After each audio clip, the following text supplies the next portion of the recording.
guys want to hear the wrap-up show with Artie, or did you hear that? Oh, yeah, with that Gindaloon Gary. A dirty wop. I did hear that Gary was very hurt. He expressed a great deal of hurt. I have an issue with Gary, too. Really? What's your issue? I think Gary is slowly starting to dislike me. He is hostile towards me lately, and I have a theory. Go ahead. I think he believes, remember all that bullshit that where people said Gary was trying to, get on my coattails and go to a bunch of things, and I'm upset about it, like Ralph had that theory. Right. Nothing could be farther from the truth, but I think Gary thinks I really think that way for some reason, because he was very paranoid about it. And since all that, I can't say to him enough that that's not the case.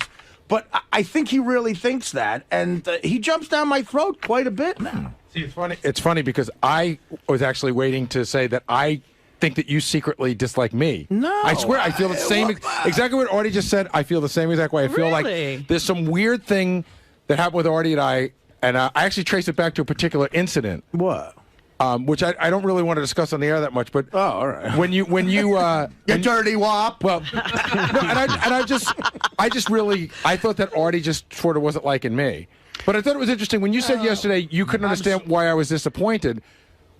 Why do you care what I think? No. I do care what you think. I said did I care what you think? I do care what you think, because I consider you a good friend, and I just couldn't believe that everybody cared so specifically about the therapy thing. That's what I was trying to But do you realize that it's not about the therapy? It's the fact that you lied and betrayed everyone? Lied to you and How betrayed? did I betray you? I didn't betray. I betrayed you? Yeah. How does your life affected in a negative way by me lying to you about therapy? That's not betraying you. He didn't betray you. Well, in a way he Betraying did you because is fucking your wife. I told you You that. fucked his wife? do that. Oh, That would be betray. I fucked his How was dirty she? wop wife. Listen. That's betraying you. But your life. But now, what got no can negative consequences. What can I ever believe that you'll ever say again? You've lied so many times. That's a different it's a story. betrayal. That is a betrayal. No, Gar, because you got to look at the motive why I'm lying. I'm lying to someone. I don't have to look at the motive. I'm lying to someone who's a producer of the show. No, you're lying to everybody. That's not true. You lie to Howard. You lie to Benji. You lie to Robin. You lie to everyone. I lied to people who I felt would think negatively about what I'm doing as far as my career is concerned. So we're the only people you lie to? Just right in this room? I don't believe that. Mostly, yeah. You told your mother that you were not in therapy. Listen, my mother knows me better than anybody. My mother knows I haven't been in therapy, of course. But you didn't tell her that. She believe me, at my birthday we discussed it. She knows I'm not in therapy. My mother can see through all that bullshit. But I work here. It's like you never. Look, I'm too honest is the fucking problem. You people who I work with shouldn't even know I have a heroin problem. But that's you telling us. I know, so I'm too honest. What is it? But Artie, I'm a showman. You came in with the whole therapy rap because after you missed the Saget roast, right? You were getting so much shit that you had to come up with some sort of plan to get everyone off your back. Exactly. So I don't lie just to fucking lie. When I tell you I like the Yankees, or we're talking about something about my life from years ago where there's no consequences, I'm not lying. I don't lie about things in general. How do I know that? What do you mean? How do you know that? I'm supposed to know what the lie is and what isn't the lie? Garrett, my point is, what do you care about if I'm lying to you about certain things? And why would I lie to you about? The only thing I lied to you about was the fact that something that might affect my work. That's what I lied to you about. I don't lie to you about anything else, because why would I? All right. See, Gary, Artie only lies to benefit himself. No, I lie to benefit myself when it comes to work. Right. Of course. He doesn't lie. Just a lie? I did not get the program that tells you what the lies are for.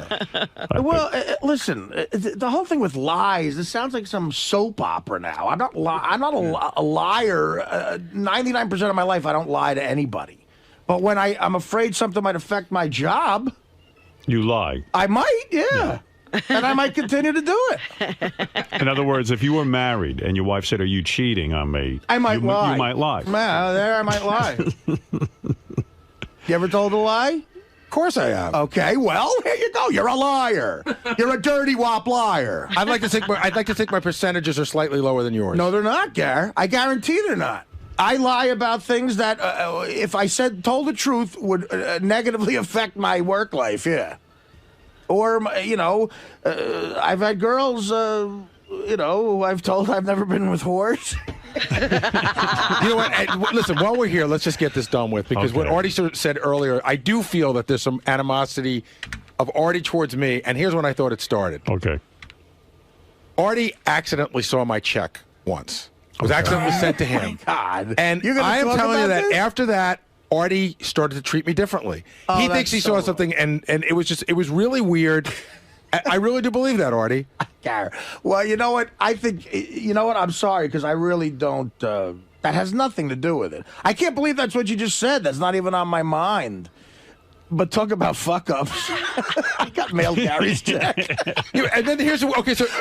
listen, man. Answer me this question. I'm ashamed. I opened it up thinking it was Okay, so answer this question. This is what they told me. I think you're lying there. I think you knew it was his check. This is what they told... Well, hold on.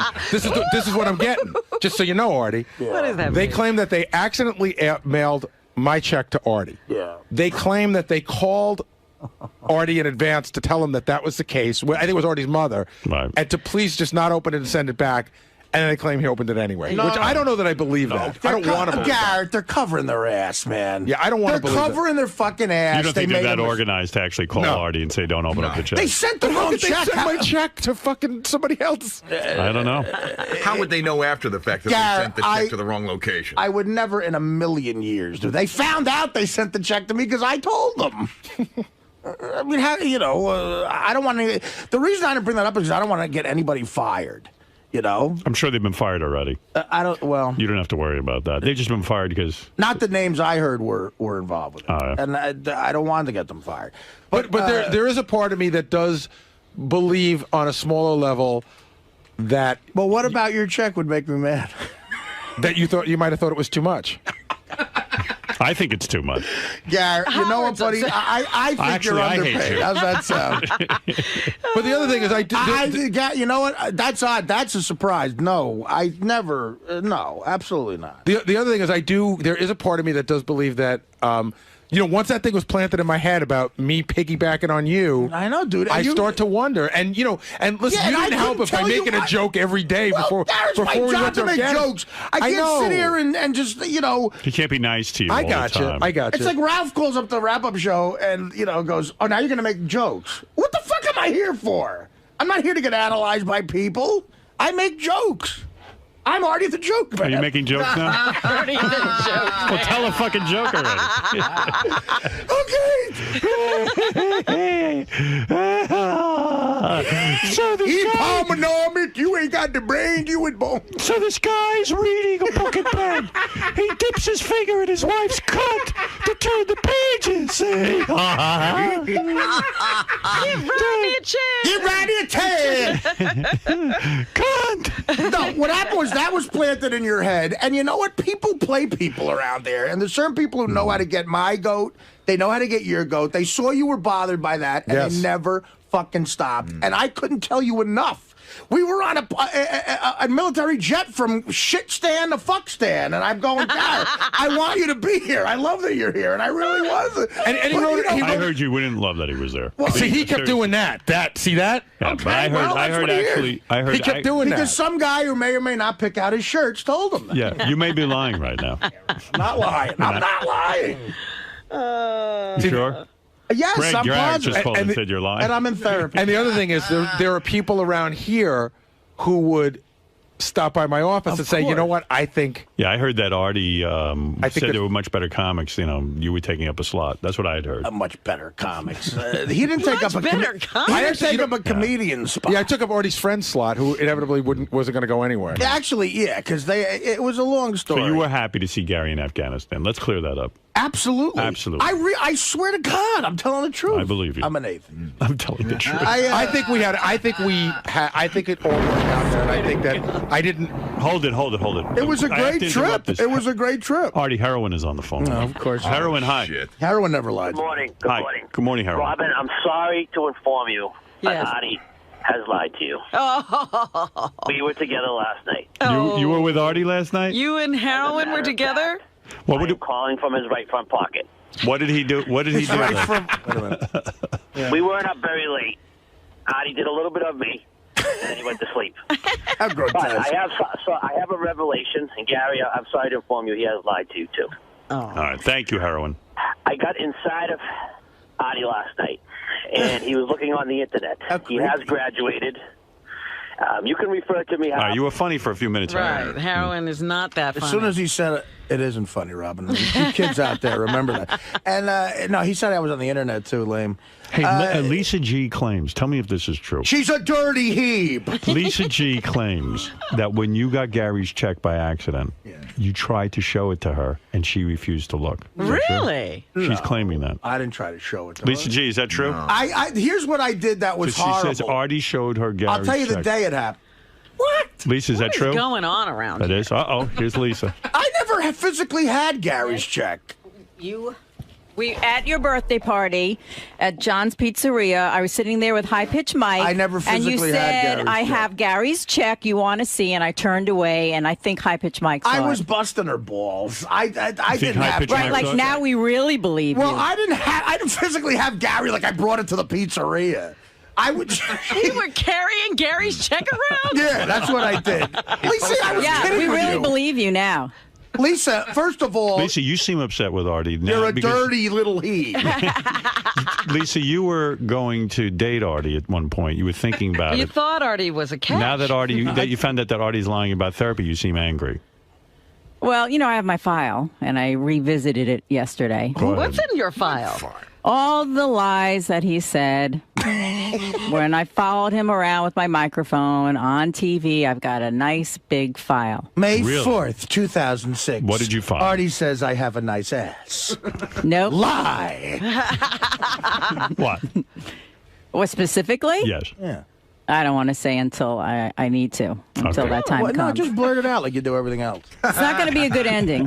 I feel like we're It's not not going to have gonna- a good ending here. What do you mean a good? What are you What are talking you saying, about? Lisa G? I You've- just you've feel, got a you know, great ending. after I reviewed my file, I God, I feel wish like I we could will see not have a good ending with Lisa, this. do you You know and how Artie- psychotic you sound Artie. right now? Oh, Artie's Will not not going to have have a a good good. end. Are you predicting something terrible happening to Artie? I don't feel good about this. I'm being honest. Right. Well, what Because are I your- think everyone's laughing, ha ha ha. And Well, what are that's you not going the way to I do? feel. I mean, listen, Artie's going to do what Artie's going to do. What- no what one in can your- stop him. What in your file? Well, Artie's here for the ha-ha. Come on. Right. Yeah, I'm ha-haing with you. And what in your file did you see? When the You time's raving right, lunatic? I'll play it for You everyone. lunatic. What? You guys, what did you see in your file? You lunatic. You raving lunatic. Who else You do you sound crazy right now. You sound psychotic. have? Who else? I barely know you. You have a I'm file on me? psychotic? You're like Wait, J. Edgar I'm Hoover. psychotic? Yeah. You sound like, I mean, you know, what's with you with a file on me? Who else do you have files That's on? it. Oh, please. You, Howard. There's a Oh, file really? of you with pictures and hearts and all sorts We of hired another Called a fucking stalker. shrine. That's not a fire. Howard Stalker job placement. Pictures of you and Beth with Beth cut out. Single white female right here. Yeah, it is. She is. Lisa G is an excellent reporter who keeps files on everything everyone says, and she is. No, really, it's really Artie, some of the lies that he has said. You've been charting the lies. How could I not? When did you start this Why file? would you do that? This is fascinating. Well, you are such a reporter. When did you start No, this file? she's such a crazy person. Look who is talking. Who is Lisa, crazy? Lisa, every problem Artie, I you're have a is liar. It's justified. sad. Keep going. I I'm don't a care. drug Keep talking. addict. Drug addicts like, so there's a definite listen. There's a logical reason why I lie. There's no logical reason why you have a file on me. You're crazy. That's crazy. You're a nutto. Look who is talking. And I was going to bang you, but I'm afraid when you bang a crazy person, it gets crazy. But that's the best sex. Now, where's Jason? Jason claims that Artie did have Gary's check at the pizza party. What? How would he know? When High Pitch Mike comes in, you ask him. Jason, what do you Jason, know you about know this? Did you see it? Artie, don't throw anything at me. I just wanted to How back could up. I miss? I said that's why I said don't. Move, I can't see Robin. No, I just wanted to back up Lisa on that since Artie's being truthful now. I mean, you did. You had the check out and you were showing it around the party. You were, saw dude. the check. I saw the check. Wow. I did not see the amount written on the check. Honestly, that is. I never physically had the check. Maybe you know you were what? high. My mother had it and never ever showed it to me. Then how'd you know the amount on Then it? how'd you get it in your wallet? Because His mom told him. No, my mother called me up and I went over and looked at it. But What is it, a my museum mother artifact? listen. My mother knew the amount, so my mother was never Jason, you're claiming Artie had the check and he showed it to you? Jason ran away. Oh. Was Gary at that party? I was. Did he give you your check back? No. He Why wouldn't I do that? Why wouldn't you do that? What happened was That Artie, sounds like he was joking. what had Of happened. course, I was joking. I Artie was never, in a- I never physically had the check. Jason, you saw the check. He was showing something around. I mean, look, we're all. Maybe he was kidding with a piece of paper or something. You're such a gullible little fruit. Oh, okay, so I made up out of thin air that you had Gary's check. That you knew how much he made. I knew how you were much you. I upset by did. how much he I made. did know how much he made. Yeah, see, that's the thing. I was joking about Then it. other people, Yeah. like Artie started talking about it at the So party. you feel Artie got angry with you after he saw the amount of money you made? You've always I don't had know that feeling. But wait a minute, there's a angry. bigger issue here. I think it's more resentment. resentment. And all of a sudden, I didn't have the check. You were showing something around. What was I showing Artie, around? that night at the restaurant, Right. You said, "I have Gary's check. I know how much he makes." It's kind of upsetting me. I knew how much. Lisa he made. has the same story. There's other guys in the back room with the same exact story. Are there really? Yeah. That I physically showed them the check. Physically showed the check. I'm trying to remember if you physically had a check in your hand. My mother- I remember seeing something in your hand with a figure written down. Who else is saying yeah over there? Benji. No, I'm Oh, saying Benji saw it too? Artie might have joked around and written something down, but that doesn't mean he had the check with I him. did not have the check. Sounds with like me. he was Well, walking everybody knew about the I check. see. I talked to Artie about the I check. don't. I don't wasn't trying to deny. back up I don't Lisa's deny story. not. I told people about it because I thought it was funny. It was. It wasn't that funny to me. It had happened. It had happened 10 minutes before I got to the party, and I had a couple of drinks. And I was like, a funny thing happened. That I agree with. did- Artie had a couple of drinks, and then when I mentioned to Artie that I would rather he not talk about it, he stopped. Of course but I he did did. He did get to a lot of the party before I got to All right, him. so Artie is now saying he is not angry with you about your check. All right, that's good to hear. I really am not. But is he angry about anything else? And if you call my mother really wouldn't lie. She'll tell you she never physically sent me that check. She mailed it back. So that's- and if I had your check out, of course I would just hand it to you. All right, so that's a good question, Robin. Do you have any issues with me at all? No, I think I do. I don't because I'm you telling you, have issues with? after years Gary. of people getting in your head here, you got it in your head that I had a problem with you,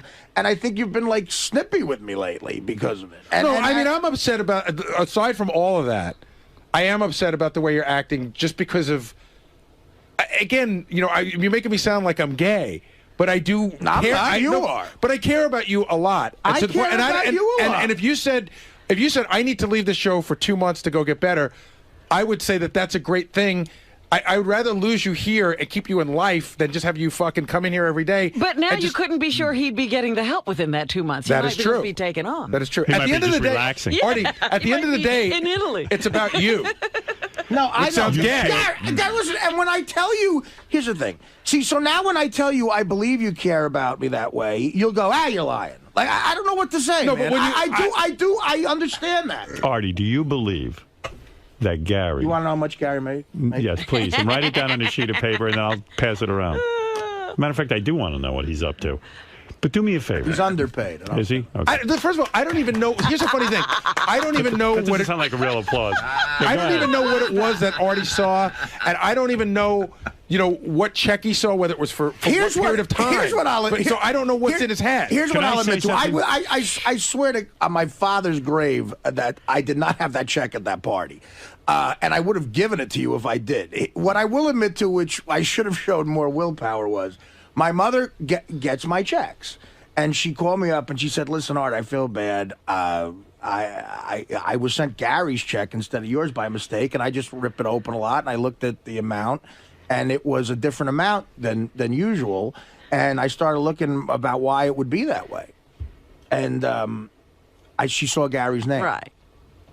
So we were talking on the phone, and I'm talking to my mom, and I'm like, if someone wouldn't have done this, you're a better person than I am. You I had would have to asked. ask how much. I said, Ma, it's me and you. I said, what does Gary make? She's like, so I had to for a half an hour, I had to grill her. And finally she told me. And neither one of us had a problem with it. I'd want to know. And that's why, and that happened literally. Remember that night, I was under the impression I was going to dinner with just you and Beth. Yeah. Literally, when I parked my car to meet you at your apartment, my mother had just told me that. It was funny. It was on my mind. I had a couple of drinks and I told people. I shouldn't have told anybody. That was bad. And then Gary came to me and he said, listen, I appreciate this. That's why High Pitch Mike, when me and him started arguing, this is what he wanted to bring up all the time. And I said, well, that affects other people. That's rude of you to do that. Right. So I'm sorry you had to bring it up now. That could not be. I asked my mom. It was a thing that I thought that was going on between you and I. My mother never, ever sent me the check. She just, I said, well, mail it back and tell the person. I felt bad someone might get fired, so I never physically had the check. Well, listen, I do understand Gary's point. He is saying that you think it's gay that he cares so much about you. I really don't. That's everyone, you're gay. I'm faggot. I think that everyone on this show, myself included, I'm speaking for everyone now, is genuinely concerned about you.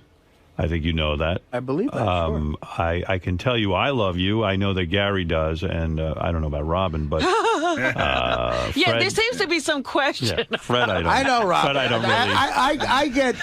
Fred, I don't really know that well, but I'm saying I get nothing but great vibes that way from everyone. Even here. Fred, you're yeah, saying. of course. You get vibes from Fred? Especially Fred. You get vibes from Fred. I feel I'm a very good friends with Fred. I really think I am. Well, then you've got more going than I do.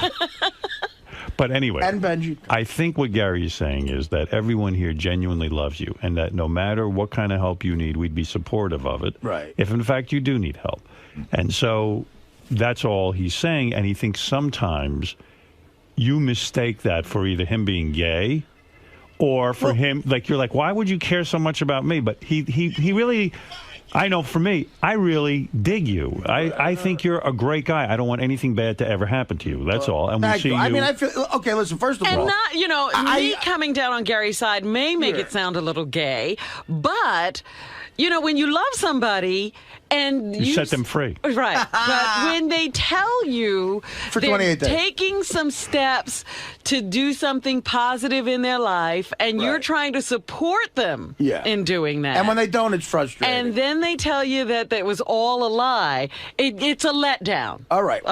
I understand that, and I believe everything you guys are saying. What I will say about what you just said is, again, it's a comedy show. Yes. You said it might seem gay, or like, why are you so concerned about me? The gay thing is, I'm not like a Neanderthal. I don't think someone's gay for having it. That's gay me, and faggot. That's me being faggot. But Artie, I'm trying to be funny when I call somebody gay like that. Okay, yesterday I'm not a complete fucking gorilla. I'm a baby gorilla. But it is more that like, whoa, what's your problem? Why do you care about me so much? Right. And that's a psychological thing. And I'm sorry. Well, I don't think everyone anybody's gay for having people feelings. really enjoy you, and the world would be a lot emptier for us if you weren't here. And all we're saying is that we know Artie does what Artie wants, but at the same point, we get that. If Artie decides he ever needs help, we're here for you. Like if I told you the first couple weeks of 2009, I'll be away getting help, you'd be fine with it. I wouldn't believe it, but we drive you. I would try to support you. We demand a note from your doctor. Right. Well, yeah, you'd get. Hey, Howard, I know doctors that for money will give me a note. Artie made an amazing revelation on the wrap-up show yesterday. Going to this point, Artie talked about the first time he went to rehab for his coke addiction, and he went to a 4-month program, and in the middle of the program, he got the movie Dirty Work. Is that correct? This is in the book. Right. Yeah. So Artie says basically he was not supposed to get out, and the place doesn't exist anymore, and he doesn't name it. Right. But he basically bribed his way out after half the time in there. Yeah. So he never even finished that rehab. Well, when you're in rehab, they can't hold you there against your will. I mean, you got to be there because you want to be. But there. Here's what happened. You had a court-appointed thing? Yeah, what happened was, no, it wasn't even a court-appointed thing. It was basically this guy, I made an agreement with this guy to stay for 4 months. He then made an agreement to write a note to my next possible employer saying this guy, or even Mad TV if it came up, saying, I'm signing off. This guy's good. Right. Yeah, he completed or whatever. So I certainly could have left, but he wasn't going to sign that paper. Right. So the bribe was to sign the paper. Oh, I see. Yeah. So he did sign the paper. Right, yeah. because the Dirty Work producers wanted something from a doctor. And then didn't you try to score coke that night when you were with Norm and When he was Chevy? playing pool. Yeah. No, that was the night of the audition for Dirty Work. I told that story on the wrap-up. All right. Listen, I'm, right. I'm fucked up. You're fine. You're gonna make it. You're gonna get help, and we'll see what happens. What? Howard, he's not going to get help. Oh, that's right. You're not going to get help, and you're not going to be fine. Dominic Barber, you have the last word, and then I must. 2 quick points. I want to read the last paragraph paragraph of Artie's book, the last sentence. Because lately I'm starting to think on the show business drug addict forgiveness meter, I'm inching closer to Jeff Conway than Robert Downey Jr. each and every day. Well, I got to go. Take it easy. And I hope to see you all back here next book. That's a pretty honest comment. All right, thank you, Dominic. And that he sees himself more like Conway than Downey. Yeah, we heard it. How much? Why did you say it again? No, the point of that is that everybody says he's trying to angle to get on that celebrity rehab. I know it. Oh yeah, that's why he's more like Jeff. $250,000. We'll take $250,000 for that. Howard, your movie, is it more honest or less honest in terms of your marriage than Artie's life? It's 100% honest. It was very honest when I wrote it, and you know, my marriage fell apart, but I really meant it. It was sincere. Look, shit happens in life, man. They couldn't change it mid-movie. Yeah, what are you going to do? You're in the middle of a shooting schedule. You got millions of dollars. What's it going to do?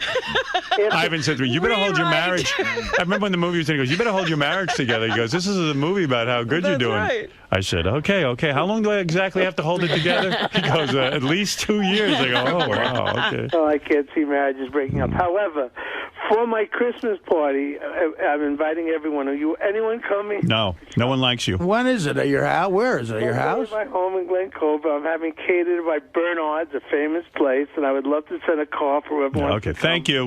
No one's coming. Come, right? Goodbye. Goodbye.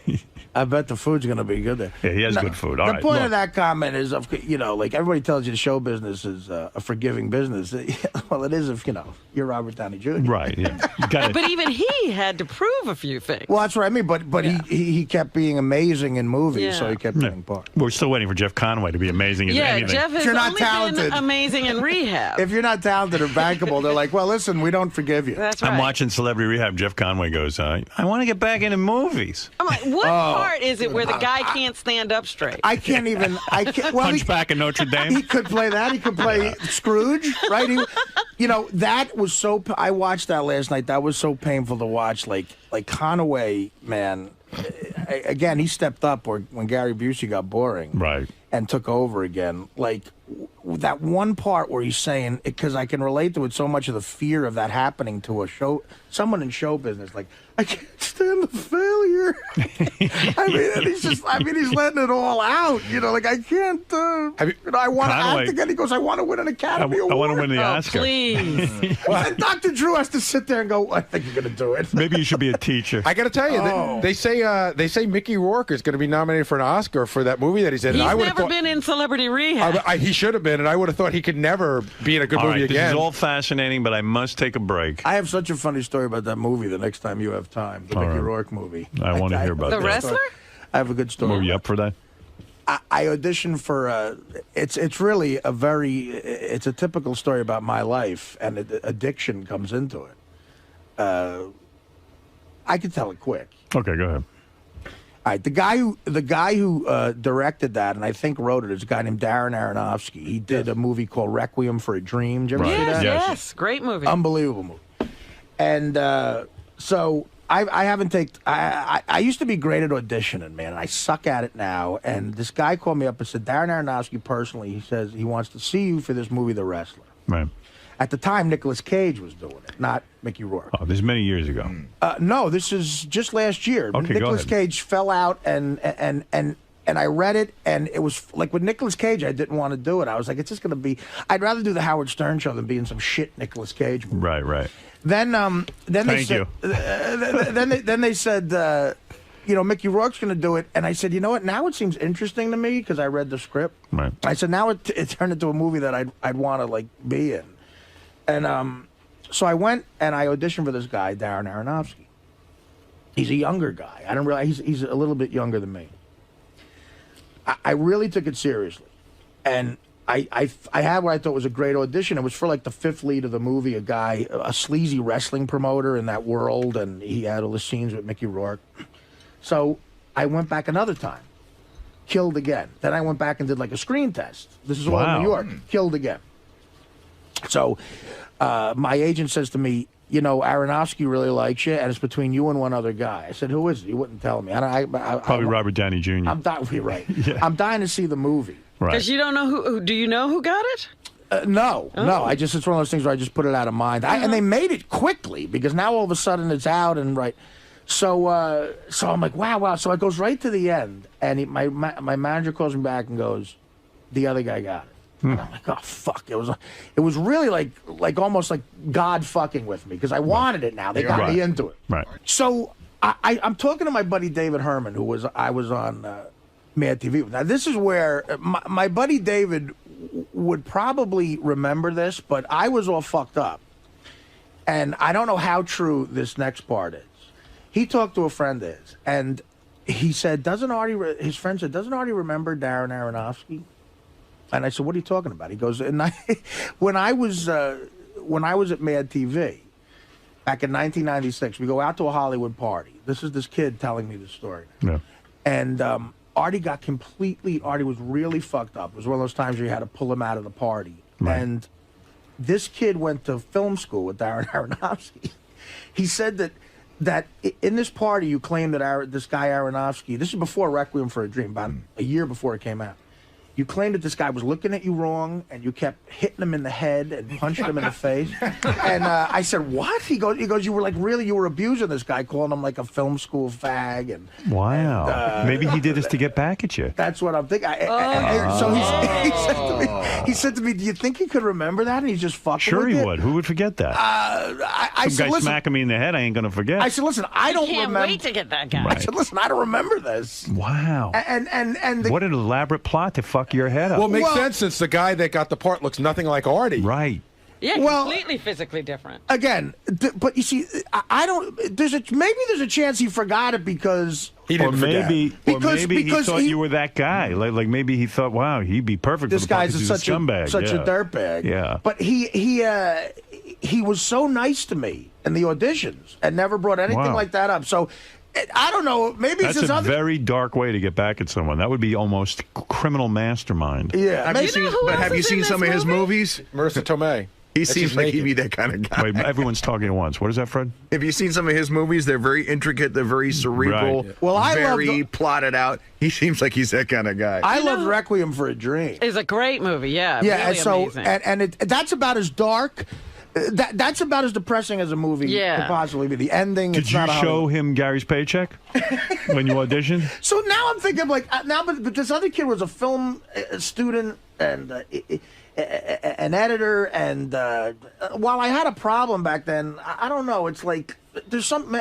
For some reason, I think the kid's fucking with me. I don't know. Do you know who else is in the movie? Waz. Maybe Waz got your part. Who's Waz Waz? got that part?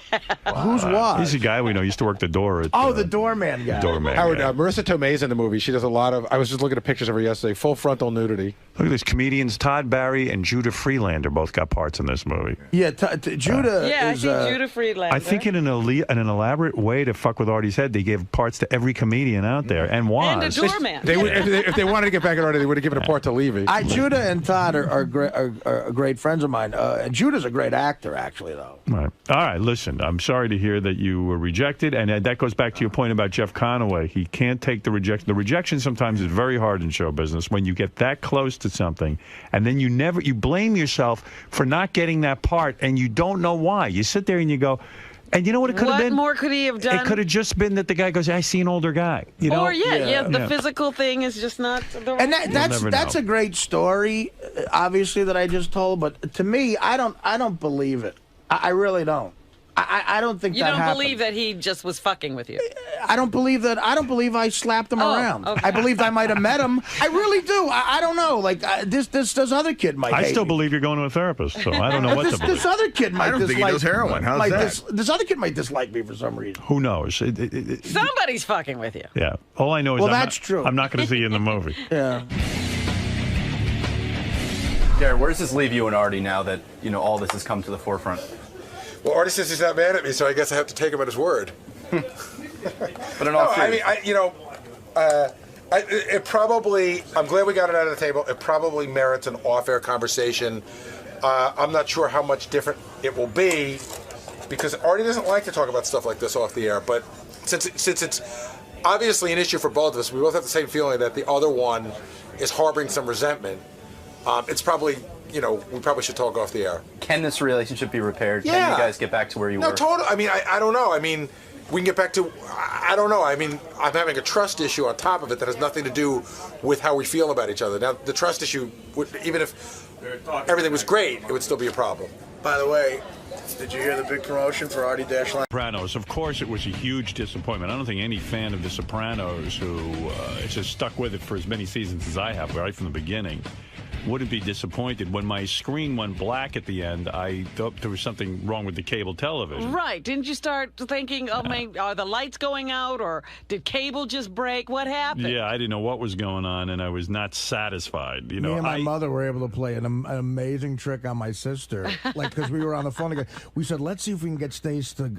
We called her up and said, can you believe how it ended when... And we said somebody got shot, and it just went right to the credits, and we had her going for a little bit. Like, she was really... Right. Well, it's a funny thing. First of all, I'm not adult. I understand what David Chase, the creator of The Sopranos, was going for. Right. In other words... You get to make up your own ending.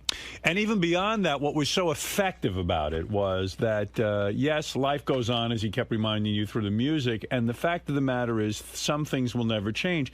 And you were waiting for something so big to happen that you started to feel, you actually got to experience the pressure of what it must be like to constantly be looking over your shoulder. Right. Because as you watch this episode, you're going, oh, okay, they're going to get killed. They're going to get killed. Is it here? Is it here? Is it here? Yeah, it's going to happen. It's going to happen. It's going to happen. And look at these shady characters. Look at the shady characters. And as you left the series, you went, oh, my God. That's what it must be like to be the head of a mafia. Yeah, but that's not what you do for a final episode. Agreed. I was very, very dissatisfied. I wanted some sort of... Phil Leotardo getting killed was great. That was great.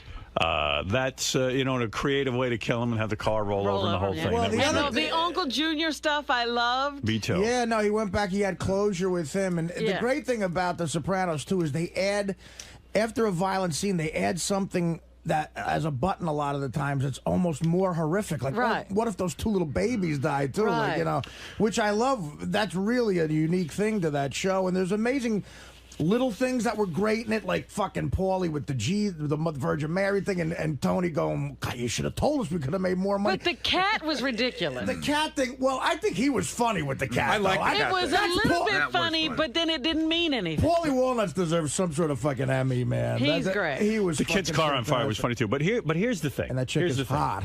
After the episode was over, Beth called me because she wasn't home last night, and she'd watched it, separately. And she said, "Well, what'd you think?" I go, "It was horrible." And then I got to thinking this morning about what other way would he show you the paranoia.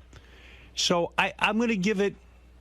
You know what? I love The Sopranos so much, and I don't know what the ending was. But there were other things that made no sense at all. The FBI guy... I love that. The FBI guy set up Phil Leotardo. The FBI guy clearly is a wannabe mobster. I love that. Because I was like, well, is he... Okay, then he's saying this guy's no different than these guys. That's exactly what he's saying. The FBI guy and Tony are very similar. He's clearly and you know what? It's funny. Chase had to have that in his mind the whole time, because that guy was always a guy who wanted to have the Italian sandwich with them at the deli and be proud That of is actually based on a true case of a guy who got sort of caught up in rooting for he was rooting for their team. We're gonna win. I thought that was that was an actual quote from a case. Oh, Howard, really? Yeah. We're gonna win. I was listening to the news this morning, and they said something about the episode that I didn't get out of it. So when the episode ends, did you get out of it that either they were all there because they were going to get whacked, or they were all there because they were going into the witness protection program? I didn't get that part. No, they were all there to have a dinner. No, but they said that. I didn't get witness protection. On the news this morning, they said, were they there to get whacked, or were they there to go to the witness protection program? No. And I go, God, That's I crazy. Never even thought of that. There's one thing you bring up, though. At the beginning of the season, wasn't that guy with the glasses who his daughter is dating the son of he was working with the feds? Right. No, Patsy yes, wasn't. He was. Patsy wasn't. No, the other guy was. What the other other guy? Okay, wait. Let me clarify this. The one who Meadows dating now, the kid Patrick, who's going to be a lawyer. Right. You thought his father was dealing with the feds? Yeah. No, it's not him. It was the guy. It's another guy. I can't remember his fucking name. All right, let's go around the room. Robin, what do you give it on a scale of A, B, C, D, E, F, F being the lowest? I give it a C. You give it a C. Fred? World's worst series ending, F minus. F minus. Gary Delabate, Baba Booey. D.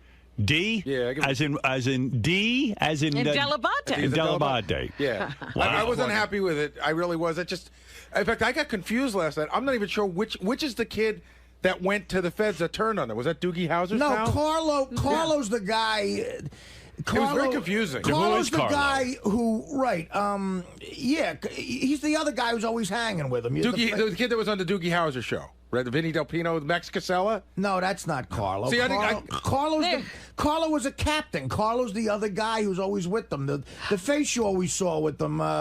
Is he the guy that was sitting there with Donna Pescow? Now that's a major flaw. I don't know who he is. I don't either. They were mentioning him. Who are they talking about? When they all go to say, okay, Carlo's the guy who his son called him over and said, "Dad, they got roasted pork." You remember? No, you watch it on such a different level than I do. The reason why I thought I concentrated on the food. Carlo's the other guy. See, in other words, because Carlo's missing, that's why he wants Paulie to take over that crew. He's the other captain.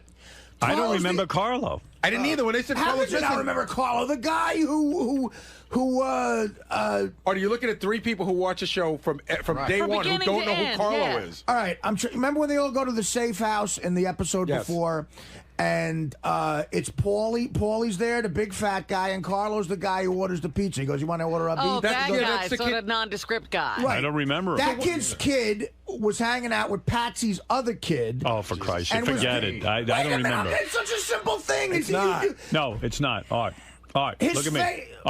You don't have to watch it that closely. Why are you getting upset? Because. Why are you upset? You see, this is what's going to kill you. No. You got to calm down. No. I'm saying once you see the guy's face, you're going to know when you see his exactly face, who he is. But I should know Carl. I know Paulie. I know. I know Silvio. I don't know Carlo either. I got to confess. And I had trouble following. See, I got to go back to the first episode to see who was with the feds at the beginning of the season. Oh, that's Carlo? I would never know. I still don't know who it is. Let me see. Oh, come on. I swear to God, I've never seen him before. That's who I thought you were talking about. Howard. But he's nobody. He's nobody. He's involved with them. Artie, you're getting upset. He killed Fat Dom. Remember his Fat Dom went over to Jersey and never came back? Who's Fat Dom? I don't know. I don't remember. You guys aren't watching the show. We are. Not knowing Fat Dom is like not knowing who. I don't know any of these people. McNabb is from the Honeymoon. I couldn't even follow. All right, let me get back to the grade. Listen, wait, but Artie, your grade? what is none your of your grade? opinions mean anything now. You don't know who Carlo is. We didn't even watch the show. Fred got it an F. Robin gave it a C. Gary gave it a D. See, your thing with the paranoia is that's a great description, but in the scene, Tony clearly wasn't paranoid. It seemed like But that's how it happened. It seemed like it was the end. As a viewer, you got to feel the tension, right, of constantly living on the edge. He looked very relaxed. First of all, that wasn't when. It was like during that whole episode, every time he took a meeting, every time he walked into a room full of people, every time he walked on the street, he could have gotten What clipped. is your grade, Artie, on a scale of A to F? I give it a B. A B? Oh. Yeah. Because he knows Carlo. Listen, guys, Ralph, what do you give it? Ralph, what do you give it? None of your opinions mean anything. Hold it, Ralph, what do you give it? Artie is almost right. It was clearly an A. And when you people you are A for asshole. And go back and understand, if you don't know who Carlo was, you're not even fucking watching the show. I mean, I got to agree with Ralph. Dude, how could you not? That is irrelevant. The kids who. All right, we don't know. We don't keep explaining because it's not going to do it. I'm looking at a picture of the guy I don't remember. The kids who after. Was he the guy who was with the feds at the beginning of the season? No. This guy just got flipped. College, who AJ hooked up with. All right, Ralph, will you give it an A? I would give it an A. If there was one more pivotal scene, I would have given him an A+. Come on, Phil got his head rolled over. Big deal. Wait, what about the other 48 minutes? What about the ending? The ending's. What about Uncle Junior when they come to that realization that it all means shit? That's great. That was beautiful. He's trying to make chicken salad out of chicken shit. Fred, Come you know on, what? dude. You don't know what you're you're talking and about. neither do you, Ralph. The answer You're going on the that? street and you talk to anybody who's like an average, regular person viewer who has watched the show religiously but those are since the stupid people. Oh, so we're making it for Mensa candidates? It's for smart people. Get real. The Daily News got it right. The headline of the Daily News today says. Understand it. The Daily News headline today says. Great. So let's watch, Play-Doh. Sopranos wax fans. That's how I it's think the New York Post. That's the New York Post. Yeah, You're stupid people. All right. Now for the dumb opinion. All right, there's a guy who gives it an A. Do you remember? Ralph is so off. Do you remember the guy? Fred, do you remember? Fred, do me a favor. You're off, man. Go back and watch these You're episodes. so off. off. No, you're trying to make it something that it's not. It's a masterwork. It is not. You know what it is? It's the equivalent of Godfather 3. You don't know the show. You don't I know the show as well as anybody else knows the show. I'm watching it on just a regular viewer. It's like it's not like a college course, Ralph. What was the trucking company in season 1? It was mentioned about 10 times that Uncle Junior took, Oh, that's a ridiculous What question. is the point of that, Ralph? It's like it's knowing who the key grip is in episode 3. It doesn't matter. All right. Did the story move along? Did it go somewhere? No, All it right. did not. Eric, Fred, don't know what you're talking about. Eric the All midget. right, dude. Eric the midget, you're on the air. Final word. Yeah, he's the expert. Eric, go ahead. I have a message on behest of my associate, Johnny Frotto. He wants you to know that he fucking hates this series now after the series finale. Thank you. Why can't Johnny tell us that? Because he figured I get through easier than he does. What do you think, Eric? I'd rather hear from him. I actually am not a viewer of the show. You know what? Don't waste You that sit time. around all day and you don't watch the best show on TV. Well, I don't consider that the best show on TV. Oh, What's the best show on TV? Heroes. Whatever. Because I want to be a swordsman. First of all, it was weirder for me, too, because that restaurant where it ended, Halston's, you know, I sat with my father in that exact booth probably a million times. Is that right? I thought that was a funny place for them to have their last dinner. It's in Bloomfield, New Jersey. I think it's on Broad Street, and my uncle grew up 2 blocks from it. As a teenager, I was in that place all the time. If you're interested in the answer of what the final grade should be. Yes, go ahead. What do you think, really, Howard? Well, I'm going to tell you right away. My initial response after watching it, because I don't know what the hell I was waiting for, and when that screen went black, weren't you freaking out? I would have given it an F.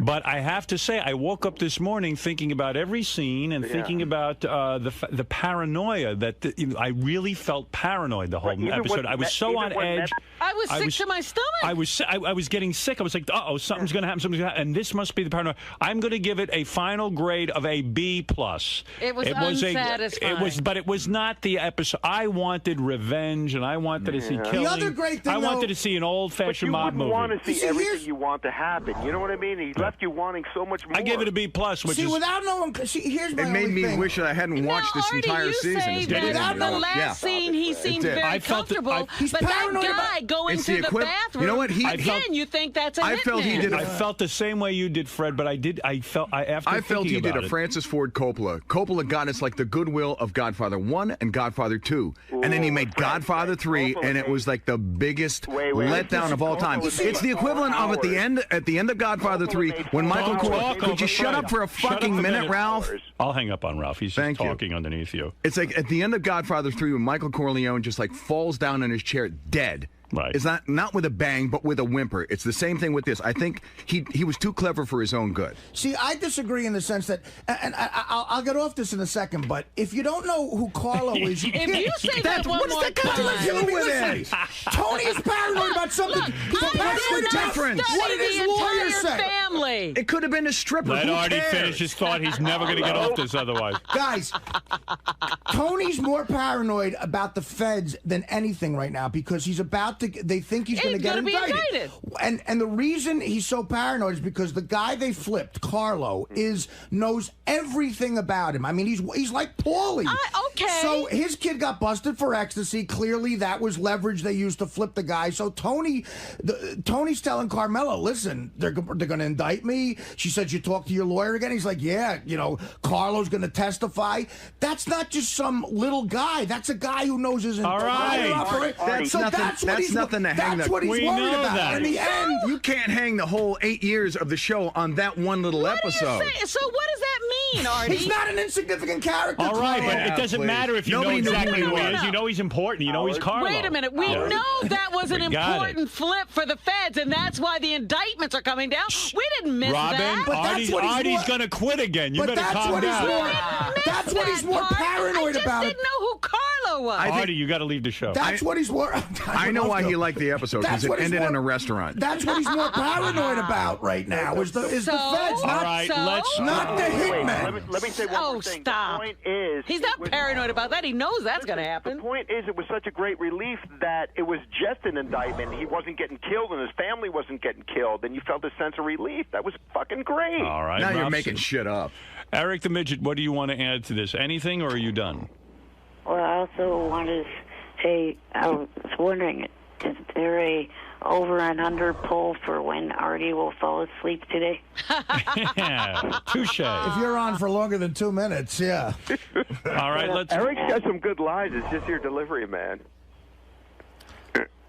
All I'm saying is if David Chase. What do you mean? What's wrong with his delivery? It's a little slow. Let me hear you do it. A little slow. What did he just do wrong? It's like David Chase. He's a genius. Slow.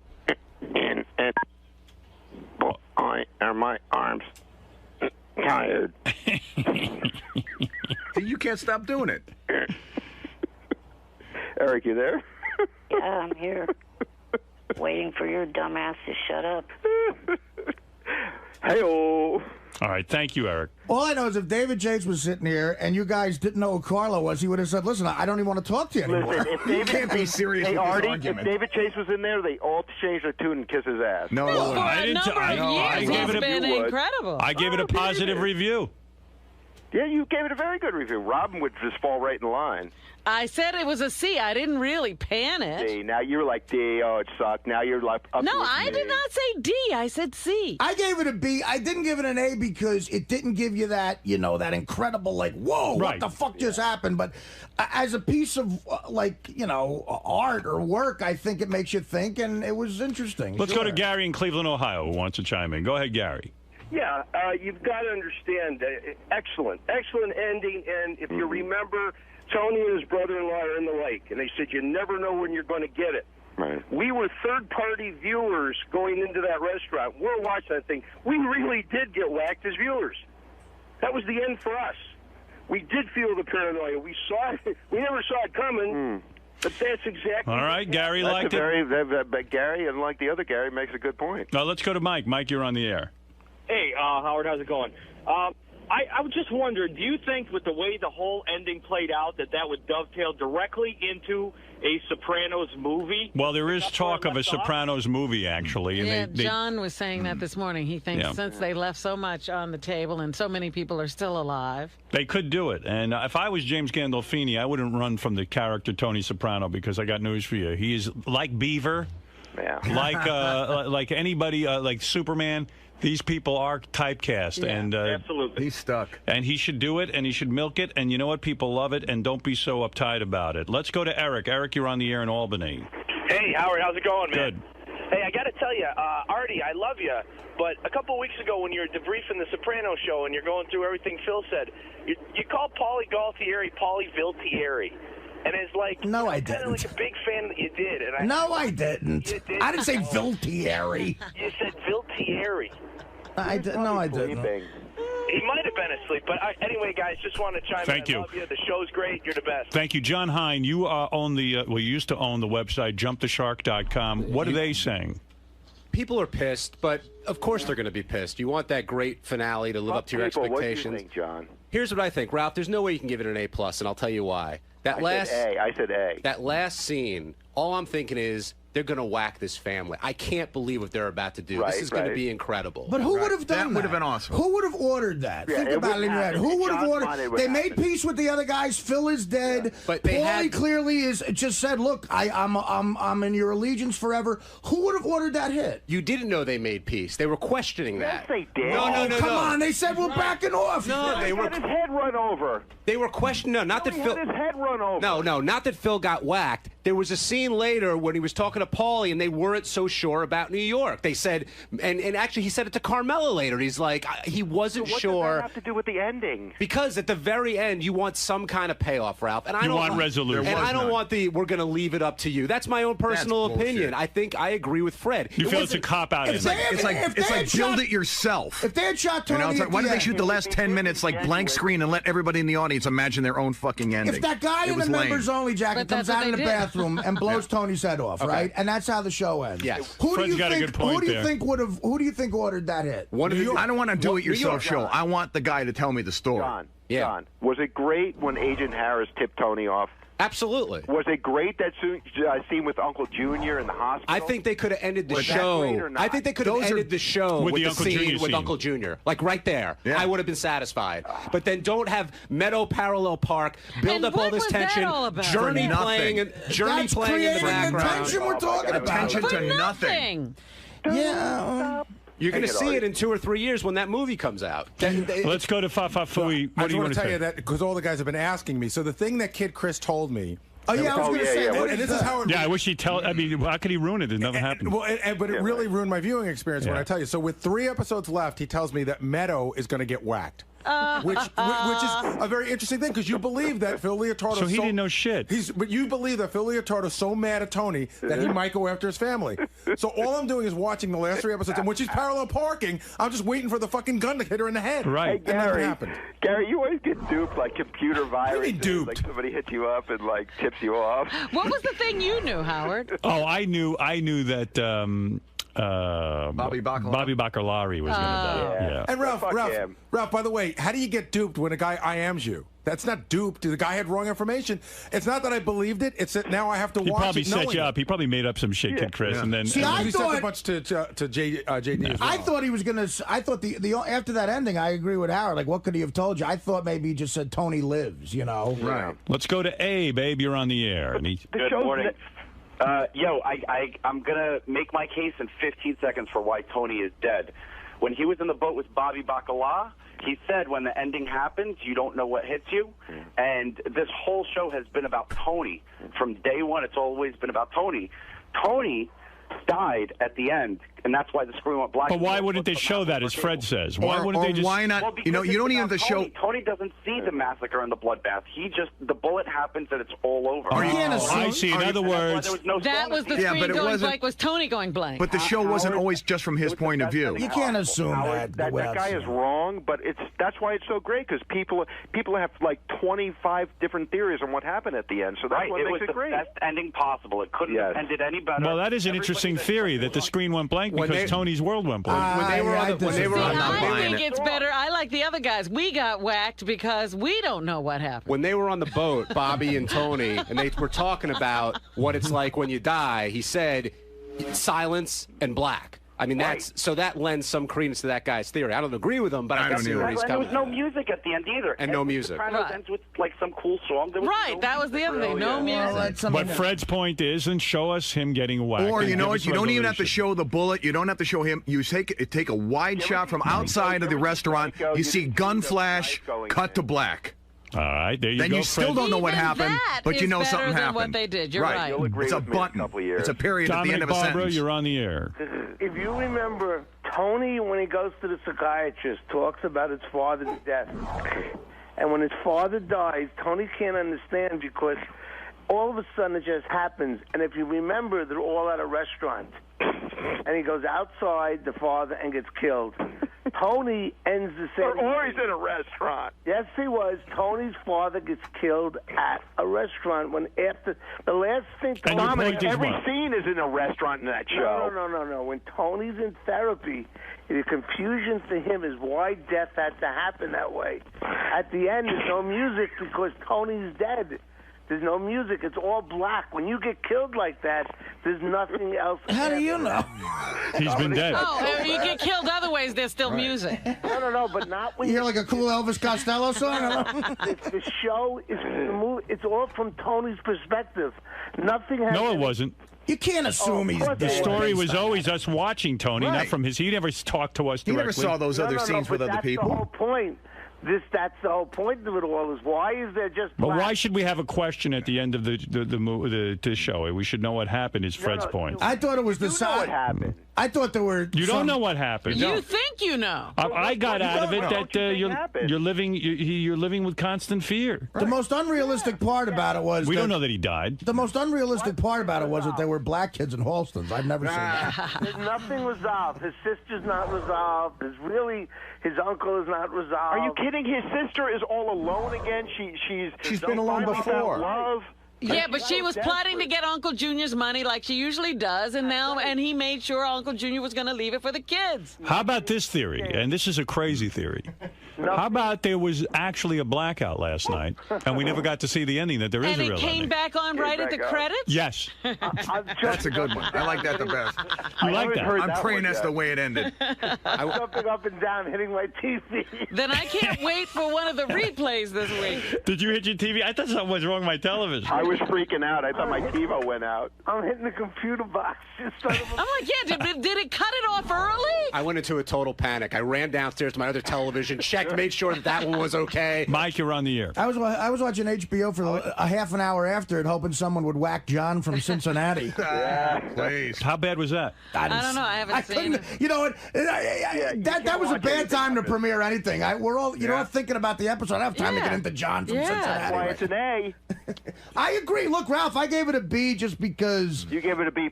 They were pushing that John from Cincinnati real heavily. Totally. When John HBO from pushed Cincinnati. And those two Australian guys, too. Oh, that looks really awful. What, John from Cincinnati? No, the two guys from New Zealand or wherever they're from. Flight of the Conchords. Good. I hope HBO drops dead.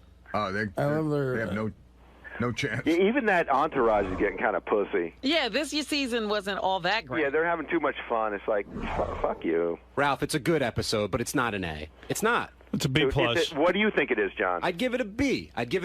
John, what would make you happy? What do you want to happen then? Well, he wanted a resolution. He wanted to see an ending. He didn't get to see it. That's what made it flawed. Mike, you're on the air in Worcester. There's an ending. Ralph, I'm going to hang up on you. You're too chatty. It was Mike, almost like the Russian guys. Mike, go ahead. Right. Howard, they were at the end. They were kind of showing like the paranoia from everybody. Like they showed the Middle Eastern guy sitting at the counter. Then he went into the bathroom, and then at the end they showed the two black guys come in. And they were kind of showing, he was had to be paranoid about everybody in the world. Absolutely, we all got that. Yeah, that we got. I mean, and that was a good way to show it. But I don't know, Danny, go ahead. We're coming toward the resolution of this conversation. Go ahead, Danny. God no. Hello? Yes. Howard? Danny, quickly. Yeah, I agree with Ralph and Artie. I think it was an A. I think the only thing Artie didn't give it an A. I gave it a B. I gave it a B+, and Ralph gave it an A. Artie gave it a B because there wasn't enough food in it. I think the only thing they should have did is they should have whacked Carlo, and then it would have been an ending. Well, he was with the feds. They can't get to him. They didn't know where he was. Carlo didn't matter. It mattered Tony's state of mind. But it would have all about Tony. put a closure to everything. All right, thank you. Well, that's the whole thing. He doesn't know what's going to happen to him now. That's great.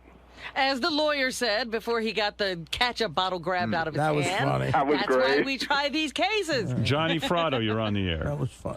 Are you motherfuckers kidding me? I'm so fucking pissed. 7 fucking loyal motherfucking years I've been to these people, to this family. And look at how they... Are you kidding? An A? Who said A? Ralph. Yeah. Ralph, the idiot.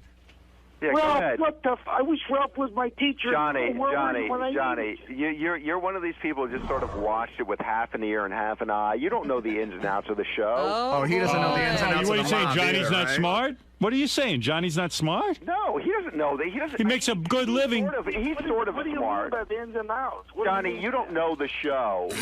Do you know You don't know the Carlo? characters. You don't know the You got to depth fucking of the be kidding me. show. What do you mean he doesn't know the show? That's his life. Ralph. I know the characters. But we're talking about a TV show. Ralph, how can you sit and question whether or not somebody is intelligent enough to watch The Sopranos? And Ralph's the most intelligent. I mean, give me 10 questions. and the guy on the phone here with you he lived the life of AJ. He is I don't care AJ. what he lived. I hope he's not AJ. AJ was a fuck up. Are you saying Johnny's he's a fuck not. up? No, I'm saying Johnny was the son of a mob guy. He would know. He doesn't know the Sopranos. I got to hang up on you, Ralph. You're annoying me. I know the Sopranos. I'm right. I know the characters, and I'm going to tell you something. I understand David Chase might have been going, well, you know what? We're going to make this like real life. What we're going to do is we're going to end it with nothing but, we're going to put him in about 4 or 5, or make the viewer think he's going to see 4 or 5 bad endings. but we're going to end it just like life ends. That's some fucking creative shit, but that ain't why I buy HBO. That's right. We got life. See, you know what? Yeah, we're already living life. We want to see a story, right? He hit on a valid point. I want him fucking dead. They better bring that motherfucker back and get him dead, because I'm watching a television show. I don't care about how close to life or art it looks. He's right. Him to be dead. And you know what? You know what? But that's not. You know what he kind of touched on though? It's like everybody What? likes to try and make this show like it was like, oh, it's about family. It's always been about family. It's like, no, it's not. Everybody loves this show because it's about the fucking mob. Right. Let's get real. Yeah, but And here's and let me tell you what. Let me tell you one more thing about this discussion we're having now. What? And this is the most important thing to say about this. And this is the thing that'll blow the lid off it. You ready?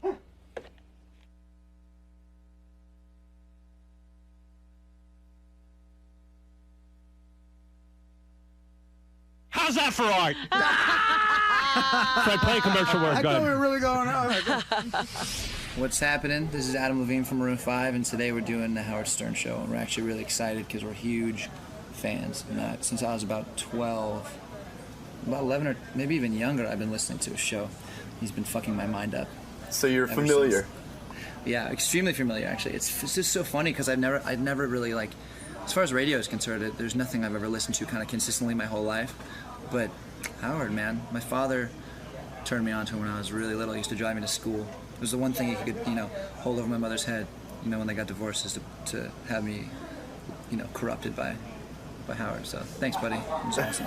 So he's going to ask you about girls and just sort of All being the part of chicks. the Hollywood scene and everything. Yeah, I'm sure he'll ask me about all the ladies and all that. And I already have my answer. I thought about it this morning. I woke up and I thought, all right, well, I don't want to call it, it's being specific about these chicks is kind of disrespectful, that's what I think. Right. So my answer to him is probably going to have to be something along the lines of, like, I know from listening to the show for so many years that the dudes that come on the show and brag about all the chicks they slept with wind up looking like douchebags. You know it, Howard. It's actually true. So I'm going to try to get around it, but I'm sure he'll bust my balls a little bit. But right. That's all right. Well, good luck in there today, man. All right, man. Thanks a lot. Thanks. Hey, look who's sitting here.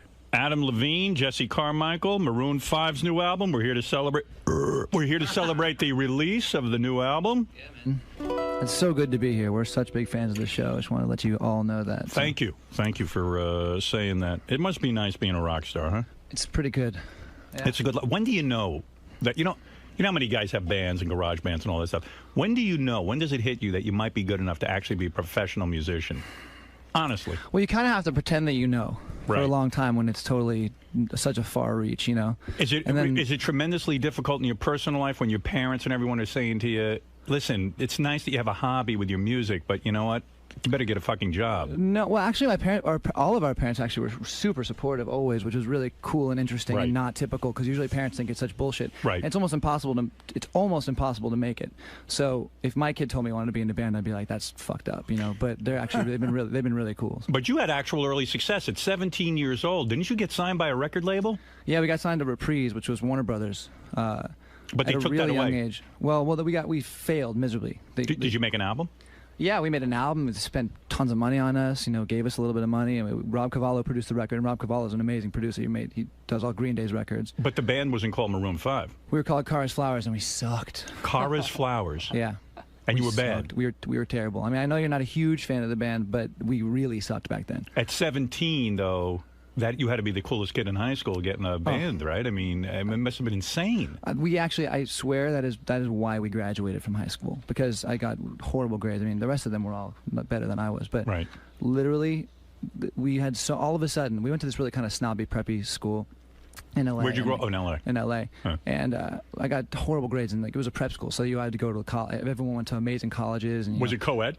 Yeah, yeah. So I imagine getting signed at 17 to a record label, and you're good-looking dudes. Girls, yeah. Girls were always that was never your problem. Well, when we started a band when we were like 14, we started, and we didn't get into it for the girls, but then you realize that that's why you stay in a band. That's not why you join a band, because I think we actually loved music, but then, this is going to be really good for our sex lives as well. So. Do you think you're even capable of ever getting married? Because women, it's been so easy to get women. It's almost like the conversation I've had with John Stamos. You're good-looking dude, you make a lot of money, you got a great job. Is it almost impossible to get married?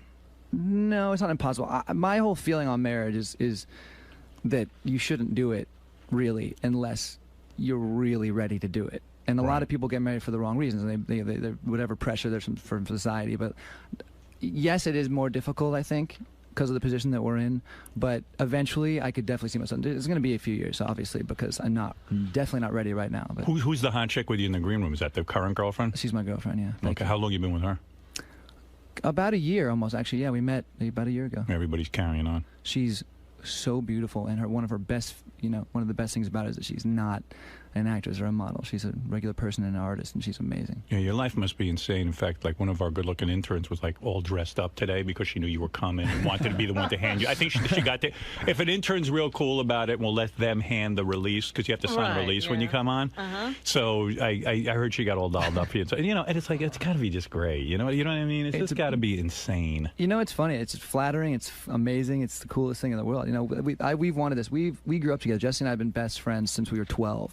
Jesse, you getting laid too? Yes, he's already gotten laid twice since he's been in the building. Have you got hit with any pussy shrapnel when he steps on the bomb? Yeah, because lead singer always gets the top choice, right? And then what do you do? How does that all work? That is the way. We all do pretty well, man. No, Jesse got a hot smoking girlfriend. We do pretty good. Nice. Yeah. But, so who's low man on a totem pole in the band? Drummer. Which instrument should you not take up? Drummer, you really think so? Drummers always get the shaft. The tuba. Our drummer just had a kid. Yeah, but you know what I mean. His wife or his girlfriend/wife is really drummers sit in the back. Yeah, I guess that's kind of true because they don't get seen very often too. So when you're in the foreground, usually that's when. You know what you guys should do? Like Led Zeppelin one day, you should fuck a chick with a shark. We've done that actually. So were you always like in chorus and glee club and stuff in school? Like, is that how you get into this whole business, or you just had bands? I could sing, but it was never like, and I was into rock and roll music since I was like 10, 11 years old. So how'd you get the second shot? So no training or anything? No, actually, I took my first vocal lesson like 2 years ago because my voice went out. And this amazing dude who's just kind of does everyone, How old were you when the fame actually hit, though? Like, wait a second, though. How old were you when the fame actually hit? Like, in other words, so then, like, you're 17, you get signed, then you guys sucked, and then you went away for a while. We went away for a while, then we came back. We started to get really big in, like, 04-ish time, because we had a couple really, really big radio hits, too. And knowing how tough it is to get songs on the radio, that was the biggest change. Because we accumulated fans, we tour, That's, like, the biggest misconception with our band is that we're just, like, this manufactured, boy bandy kind of, like, bullshit band. I love to write kind of accessible, like, pop music. I love pop music, because I grew up listening to tons of different shit and then got really into Stevie Wonder and a lot of soul music. And I love pop music, Michael Jackson, Prince, all that stuff. But I have no idea what a hit is. The people you just write it for yourself, and you hope that people are going to like it. Sure, exactly. For our fans, and even sometimes for the radio. But like the shit that they pick for singles, I could never have told you that song was going to be as big as it was. Just that, How old were you when you started to get laid? Were you like 12? I would guess you started. I lost my virginity when I was 15. 15. But we were I'm not sure actually. What about you, Jesse? Were you too? 15? No, later on for me. Later on. Man, awesome. Jesse was like, you were like 17 though. So then when you got real big, that's when you started to get the celebrity chicks. Is that great? I had a few celebrities myself. Where are they from originally? But here's the thing though. The thing about that whole overblown thing with me, screwing everybody in Hollywood is so exaggerated, and a lot of it isn't true. So some are true and some aren't. Most of it really isn't, and some of it is, and that's kind of why I don't like to talk about it, because I'd rather than think that I did. You keep that quiet? But Jessica Simpson was true. That was her score. Yeah, I would love that. You got her. Here's the thing. Here's the thing about this whole celebrity nonsense, which I've never really enjoyed being a part of. But, I listened to your show for such a long time, and it's almost as if, like, what I've learned from your show is a lot of dudes that come on here and talk about the chicks that they slept with, and there's people that talk about it in general. It's just they come off looking like douchebags no matter what. So it's just kind of keeping my mouth shut is probably a better idea. But where are you from originally? From Los Angeles, born and raised. Oh, okay. So you were out there in California anyway. I'm going to read your list. I'm going to read your list right now. The girls you had. Let's read it. You could. Let me tell you something. Who are they attributing to? You could say you don't talk about it, but I'm going to tell you something. There's a list I would be very, very proud of. When I say this, I say I've slept with everybody in the entire world. All right, here we go. Lindsay Lohan. Whoa. I would love that. So it's too young for me. You never had it? So would I. Is it a fake? Is it fake? Just give me fake or real. Lindsay Lohan. Most of it's fake. I can't. Most of it. It's just. I bet it's Dina Lohan. Yeah, it's the mother. It's the mother. I met Dina Lohan. I think I could have gotten there. Jessica Simpson. That to me would be a major score, and I don't care. Smart, stupid. To me, very attractive. She's an attractive girl. She's beautiful. Beautiful. She's Paris too smart Hilton for me. you had. I will gladly say that's actually not true. Not true at all. You know, I've had like 50 guys in here who will say they had sex with Paris Hilton. It's not cute. I don't even know who this is. Maria Shapovalov. Oh, the tennis player, Sharapova. The tennis I player. shook her hand, and all of a sudden we were dating. So that was that's really not true. Yeah, she's really tall. I mean, Yeah, she's massive. Have you ever seen her in person? She's like 6'3". I don't know her. Yeah. And then she had heels on. We played her 18th birthday party, and then they quarantined this whole area, and they threw us into this photograph. And we were like, holy shit. And the next thing I knew, the next day we were dating and there was all these pictures. Well, you guys do hot that. chick birthday party's the 18th. If somebody, if a dad calls you up and says, "Hey, $1 million, come play my kid's bar mitzvah or something," would you do it? Hell yeah. You would. Why not? Go out and make some money, man. right? It's so rare to make money doing what we do, period. We've known that from failing so miserably. Right. So hell yeah, and no one knows about it anyway. It's bar mitzvah, you're done. That's right. And the fact of the matter is that, as you say, it's good money, but B, why not? You're a singer. I am Jewish. Why not? Go sing. That's I'll it. do a bar mitzvah. We've done some awkward shit, man. We've done some weird. What's the most awkward thing you had to do?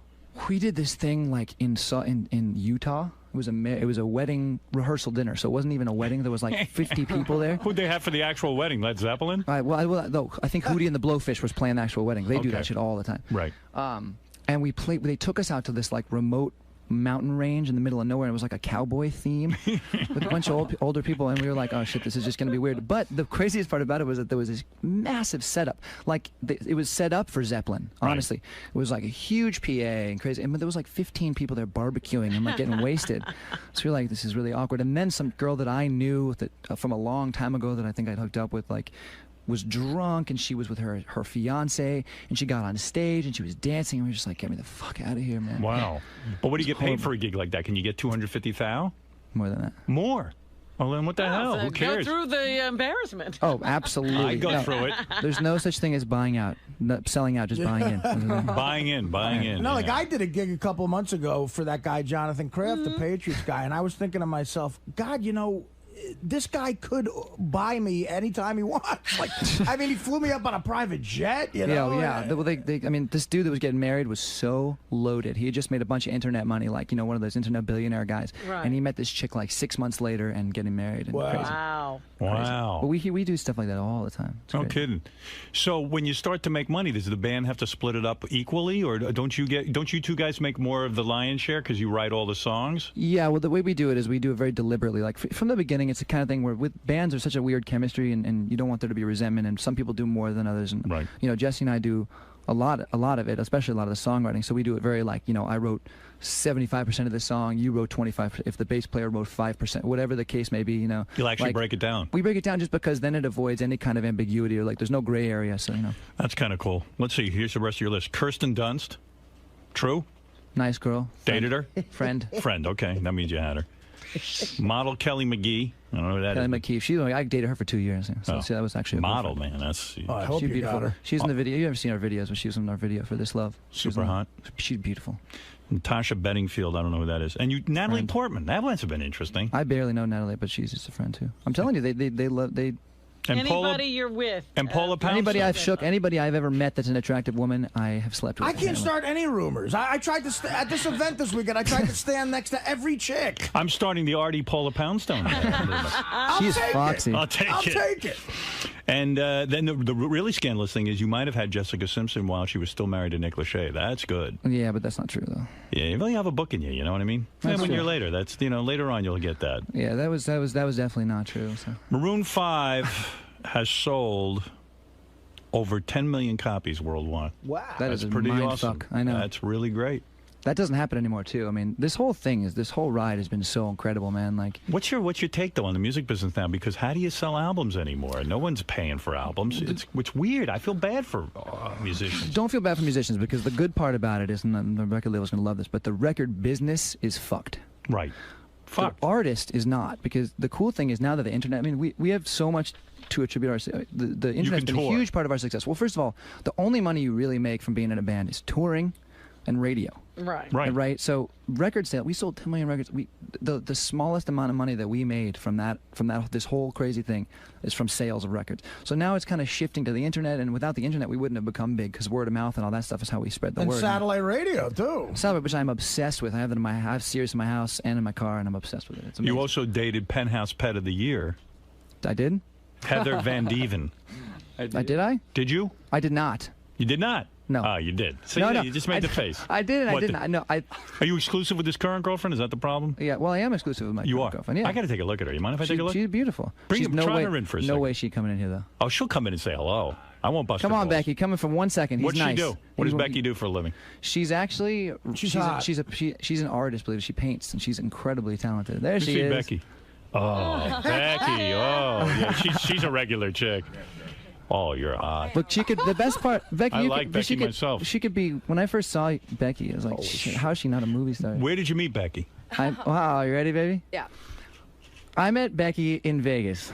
Holy shit! What were you doing there? She was a hostess at 9 Steakhouse, by the, the Palms. At a steakhouse, a host. That's what She's you a got to hostess. get, Artie. Becky.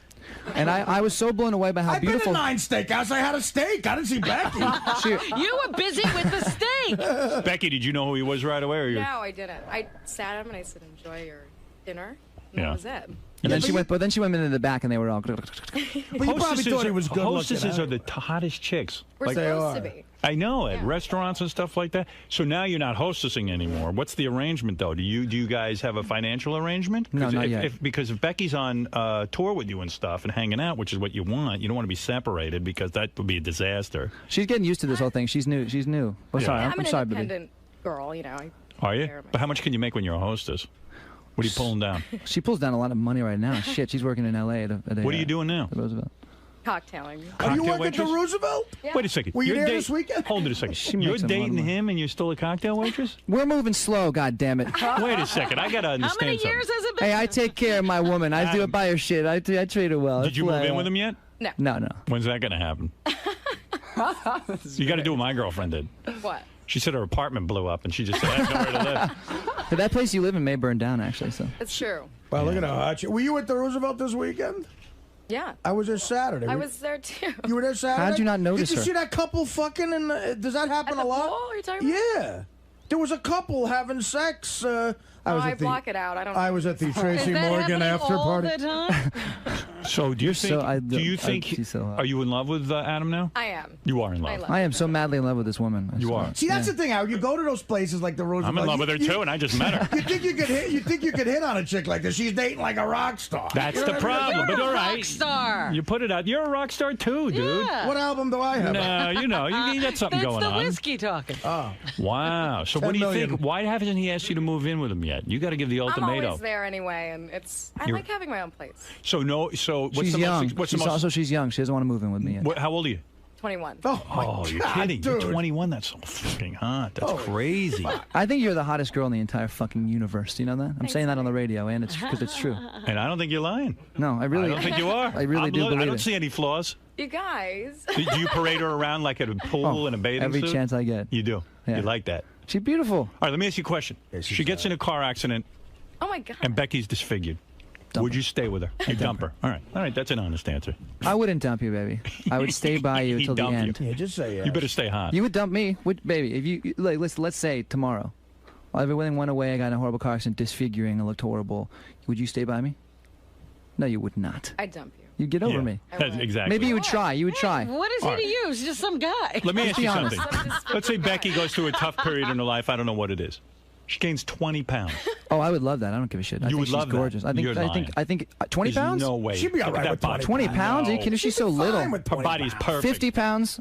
Look at how thin she should be. 20 pounds, she'd be all right. I mean, you know. No. Little curvy. No. You know what the best part about her though, and I like I a hate to sound meaty cliche. ass. Right. She is Real She's breasts. quick and she's smart and she's not a fucking idiot and she's amazing. Are you That's another witty? thing. Are you witty too? I try to be. Yeah. Are you trying to be an actress or something? Is that why you're in No. LA as a cocktail No. waitress? She's in LA because she couldn't stand being all the way out in Vegas. You Yeah, know I what? hated Vegas. She looks like a young Michelle Pfeiffer. That's what she looks like. I Yeah, agree. you look like Michelle Pfeiffer. I mean, don't agents come up to you every 5 seconds out All right, there? let me give you another Every once in a scenario. while. Becky turns 40. What do you do? Oh She's my gonna God. when she turns 40, she's gonna be smoking. By the way, I think she looks like a little bit like Bo Derek, a little bit, kinda. She looks like young Michelle Pfeiffer. By the time she's 40, we'll all be And is dead your sex anyway. life good? Is your don't sex know. is your sex life good? Or is it the best sex you've ever had? God. You know what? It is the best sex I've ever had, actually. Good Oh, answer. how is she good at sex? What does she do? It doesn't happen. Show She up? gets. Well, it doesn't happen enough because I'm always Becky, one you of wouldn't her need to around. move for me. I could just finish up. I'd be done. That's good. Did it take a long time to get her into bed, or did you guys hit it off right away? You want to talk about this? Well, you know, What was the time? We didn't expect this to be anything. I mean, I was like, this is. We were like, let's awesome. just listen. I got to Vegas. We were there working. Actually, we were writing music. We had the Palms as a studio, so we were there. And I was kind of on vacation to screw around with my boys and just whatever, have fun, you know, and gamble and shit. And I saw her, and I was like, oh my god, she's beautiful. And then we slept together. We had sex the first night we met. Nice. But the thing is, we didn't expect. The reason why it became a relationship, and the reason why it was such an organic, kind of cool process, is because we didn't expect anything out of it. We were like, whatever. We one night stand, went to Vegas. We both got laid. Amazing. And then we just started talking. You know, then all of a sudden the next day, I was actually there on her 21st birthday. She turned 21 the day that I met her. Yeah. It was her birthday. So we kind of threw a little party the next day, and then literally every day after that and every week. And See, love is you can't live without that person. But it just shit happens. You know, I'm not a fan of like, you know, we didn't go slowly or anything. We just kind of started up and if it's never there, stopped. you do it. Yeah. Wow. You must get hit on all the time, though, right? Every once in a while. Yeah, I bet. Every day of her life. I can't believe you missed her. I can't even go there because there's so many I know, douches. Dude, I was in the back with Tracy Morgan looking at people fucking. I was trying to get a Jack and water. You're always in the wrong place. The waitresses there are too hot. You can't get a Jack and water in that fucking place. What kind of shoes are you wearing? You wearing hot shoes? Boots. Yeah. You know exactly how to dress. Yeah. You don't want to hear the best part? She got off a red eye about an hour and a half ago. I did. Really? So this is you at your worst? Yeah. Can't imagine. I have to see you at your best. She's the hottest chick we've ever had up here. Oh, will you stop? How much? Go ahead, Artie. Do your rap. How much money? I can now. The guy. That's an If he achievement. wasn't here, I man. would offer you. Good for you. 50,000. So do you think there'd be a Wow. marriage? Do you think that you would spend the rest of your lives together or something like that? Well, our relationship was kind of founded on this like anti-relationship idea, but it's now turned into a real full-fledged relationship. You're a couple. I don't think either one of us is thinking about getting married right now, but I'm certainly madly in love with this woman. Well, Oh, honey. Becky's too young to get married. I wouldn't. I'm not doing it for her. She's Right. too young. Listen to this guy's life. Prep Well, how school, old this are broad. you? How old are you? I'm 28. Oh, okay. No, that's okay. I got 7 years on. That's not creepy. That's a good ratio, You though. haven't gotten to the creepy No. range yet. And also, that's. You ever see these guys date girls 19 years younger than them? Now, that's creepy. If there's any Yeah. justice, No shit. if there's any justice in the next life, he'll come back as like a slug or me. You have it too That's good. true. You Yeah, have no. it too good. Oh, yeah, listen. Not a day goes by where I don't pinch myself. Becky, you want to sit back here? Yes, I do. Sit back Let's here. sit with Artie. Yeah, make him like Want to our sit on the band. couch? You can right over there. The chair's not here today. It's here when Levy's here. It's not Becky, here sit down right there. No. All right. This is funny. She said. Artie's. Don't touch her back there. I won't touch her. This is your microphone. 3 foot zone. But Becky, you must have just gotten out of high school or something, right? You're 21. Well, yeah. Yeah. I don't know. I don't have a mic on you. You remember? Yeah, that's what happens. Did Artie come on to you during the? What mic is that? I don't even know. Man, Oh, this guess is- four. Oh. By the way, that's what I tell you guys too. This is such a trip because when I was like 11, my dad told me, "Man, Howard Stern is amazing. You gotta start listening to Howard Stern."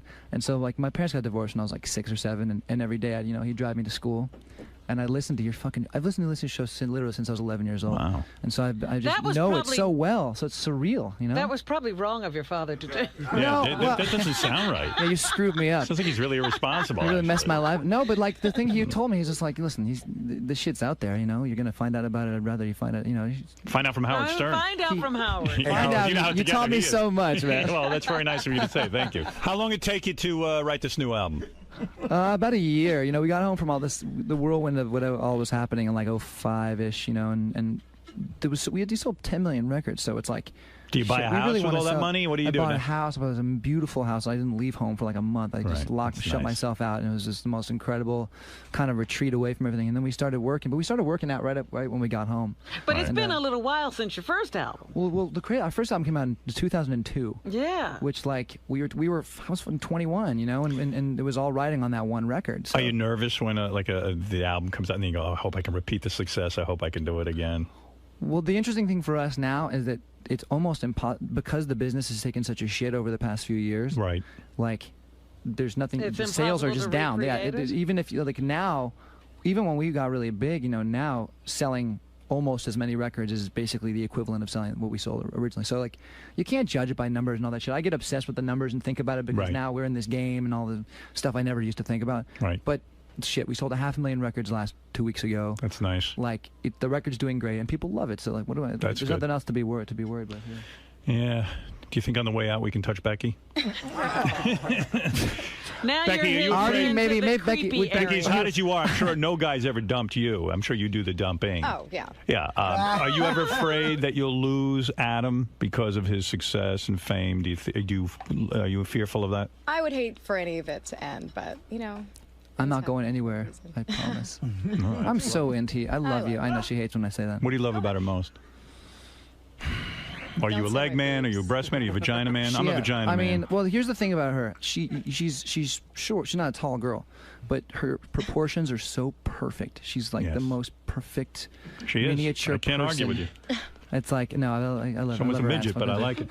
Works for you. No. Look at the difference How tall are you? She's 5'1". right there. 5'1". I like that, though. I like 5'1". It suits you well. No, I wouldn't want her to be any taller. I wouldn't want you to be any different, baby. We don't want you growing. You grow an inch and it'll throw everything off. Well, I told her, I said if she was like 5'10", I'd probably be terrified of her. What's her worst physical feature? I don't see any, but None. I don't She has see any flaws. This is like the one I'm telling you. I can say this with certainty. You are absolutely perfect. She is. That is There's nothing to love talk. criticize. You have the Real the or fake face. breasts? Real. Real. And also look at her nose. People cut themselves to look like that. Was that Look a at nose job? No, perfect. I was born with this. That's why Lucky. chicks hate her. Are you from L.A., Becky? No, I'm from New York, actually. Oh, really? Yeah. What part? Upper East Side. I was in Connecticut before I moved out, but You got sisters? I have a twin sister. Here's a twin Twin sister. What about Uncle The Artie? plot thickens. The plot thickens. yeah. You have a twin. Does she really look like you? We're fraternal. She's brunette. Pretty much opposite. She's hot as you? I think She's smoking. Yeah. If she's opposite, she's ugly. Oh, she's ugly. Who wants the opposite of you? She's the brunette version. Hook us up and I'll crowbar Maroon 5 into every show. Do you think you could ever finagle both of them in bed together? Oh, No, That's absolutely not. that's some Jimmy That won't Page happen? shit. I don't think so, no. You and your sister ever experiment on each other when you were young? No. Here we go. Did some Classic weird Howard Stern, baby. I told This you. is good. This is great. And no lesbianism for you, huh? Never tried it? Have you two ever gone Wait after a the second. same guy? Oh, That's a try. You had a try. Didn't Oh, you? no. You kissed another girl, didn't you? Nothing fancy. Nothing. All right. You've messed around. You got to make that happen. This is great. We should stay here for like no 3 hours. college for you? No college? She don't need college. She did 2 years No, of yeah, I college. started. I haven't finished yet. You don't need to finish. There's no need for you to go to college. Believe me. Oh, my Not the way you look. You've got your degree. You got a degree in beauty. Thanks. You're gonna get your MRS degree with Mr. Moneybags over here. That's called Mrs. Degree. You get the MRS, right? Well, what kind of an artist are you going to be? I'm not sure. I paint now. I like painting, so we'll see. She's really good. She painted Artie a portrait will of. buy a painting. What about that tennis she's actually, ball art? By the way, the hardest thing too, when you're in a relationship with somebody and they're an artist or they're a singer. I mean, she was relieved when she ended up actually really liking our music because she really didn't want us. She didn't really want to hate us because then she would have felt That odd would have been about it. bad. Oh, That yeah. would've Yeah, been- but she loves our music, and actually, she painted a portrait of my dog. I have a golden retriever. It's like one of my best friends. She's the coolest dog ever, and she, sorry, that's fucking nerdy. I can't believe I said that. She painted a picture of my dog, and that's kind of a delicate thing when someone paints a picture of your dog, and she's so talented. It was just like the most kidding. incredible thing. Yeah. You what 2 years out of high school? What? I'm That's hot. 22 in a couple weeks, so 4 years. Are you 4 years? Yeah. 5 years now, I guess. Do you ever put on a schoolgirl outfit for lovemaking or put on outfits? No, I just take outfits. Lingerie. Yeah. You do lingerie? She doesn't need it though. That's the thing. Every time we do, like, I get lingerie. Like, I'm like, what's the point of this? Here's what scares me though. How many guys did you go out with before you met Adam? I mean, you're Not young. She was a very virgin. many. I None. mean, That's my point. I'm saying, you haven't really experienced a lot. How many men did you have before Adam? Like 1 or 2 or It's okay, or 5? baby. You can be honest. It's like couples therapy. It was Vegas. It was fun. I mean, 5? Oh, La la la la la la la. Vegas. Okay, We're shut not up. I don't want to hear about this. Well, you don't listen to music. 2 guys? Or, You slept with nobody. You were a virgin. You I were was a saving yourself for me. That's how. how old were you when you had Clooney? Clooney, Jesus. Is that contagious? I mean, you don't know if Adam's good in bed or not. You haven't had enough men. He might I've had actually. enough He to might know. suck in bed. You've had enough to know. That's all we need. That's all we need to go. That's as far as we All need to right. go with Okay. that. Whatever. I've never. She was my first. Hey man, how was that? Did you have a good time? Oh, so fun. Surreal. Now, are you a big fan like Adam is? Yeah, I am. So is It's it a little cool to be here. nerve-wracking playing, No, but it's not like other radio stations we do. It's definitely got like a much bigger vibe than anywhere Right, else, so right. that was fun. Cool, Thanks. man. Thanks. Adam, was that cool, man? Getting to meet Howard and just That mix was it up? great, man. We're such big fans of the show. Long time coming. You dragged your girl in there, though, man. I mean, wouldn't you? She's beautiful. Yeah, definitely, absolutely. No problem doing that. How's she doing? Can we check in with her, or does she not want to be on She camera? probably doesn't want to talk to the camera. But Okay. you can bug her. It's a free country. You can do whatever you want. Now, you mentioned, you've been a huge fan for a long time. What was it like to actually get in there, be in the studio, not hearing him on the radio? It's great, but it's such a cool place, too. I've never seen a studio quite like that before, so it was awesome, man. It was good times. All right, man. Well, thanks for stopping by. All right, man. Thanks. Good luck with the new album. Cool. Becky, you all right? I'm all right. He dragged you I through just thought for of Becky in the green room like this. Don't fuck up. I know, I'm going. No, he did good. He did good. You did great. Thanks, baby. He said all the right things and everything. I know, so it was I good. do that. Artie can't steal you away? No, I think I'm taken. Yeah. I'm happy actually that Artie likes you, because now maybe he'll like our music more. Because he'll think about it fondly. Yeah. His experience. Yeah. And he'll think about how you are. He was sweet. Maybe you're the reason. Oh, is that it? Yeah. Oh, see. Was it I hard knew I when was here for a Howard? reason. Was it hard when Howard was reading the list of women he supposedly slept with? I know most of it. She's heard it all Real. before. Yeah. So it was no Nothing news new. to me. It's not a surprise. So. I've dealt with it already. How was it being on Howard's show? It was fine. I was not expecting it. It was so- warm and sweet and fun. Yeah, it was cozy. It was great. Yeah. It was cozy. It was actually really cozy. I wanted to hang out for longer. Did you? It sounds I like had you enough. listen a lot in your car. I listen all the time. Well, I got serious, so I've always really been a fan of all the satellite radio stuff. So Right. I'm on board. Good. Yeah. Well, good luck to you. Awesome. Thanks. Thank you.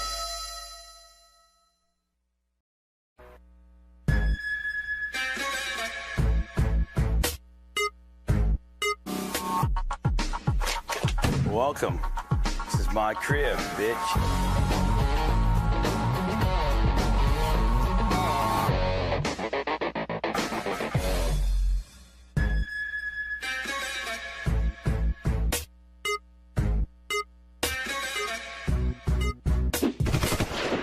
Basically, this is my crib. I built it about 6 years ago, me and my partner, Richard Fabrizi. I wanted to build it the way I like things, so I put a gym and a theater and a bunch of cool shit. This is my living room right here. This actually is the most non-used room in the entire house. It's like for show kind of deal. We have Christmas in here, and really, this is a lot of square footage that I could like have like a mini go-kart track or something if I had to do it over again.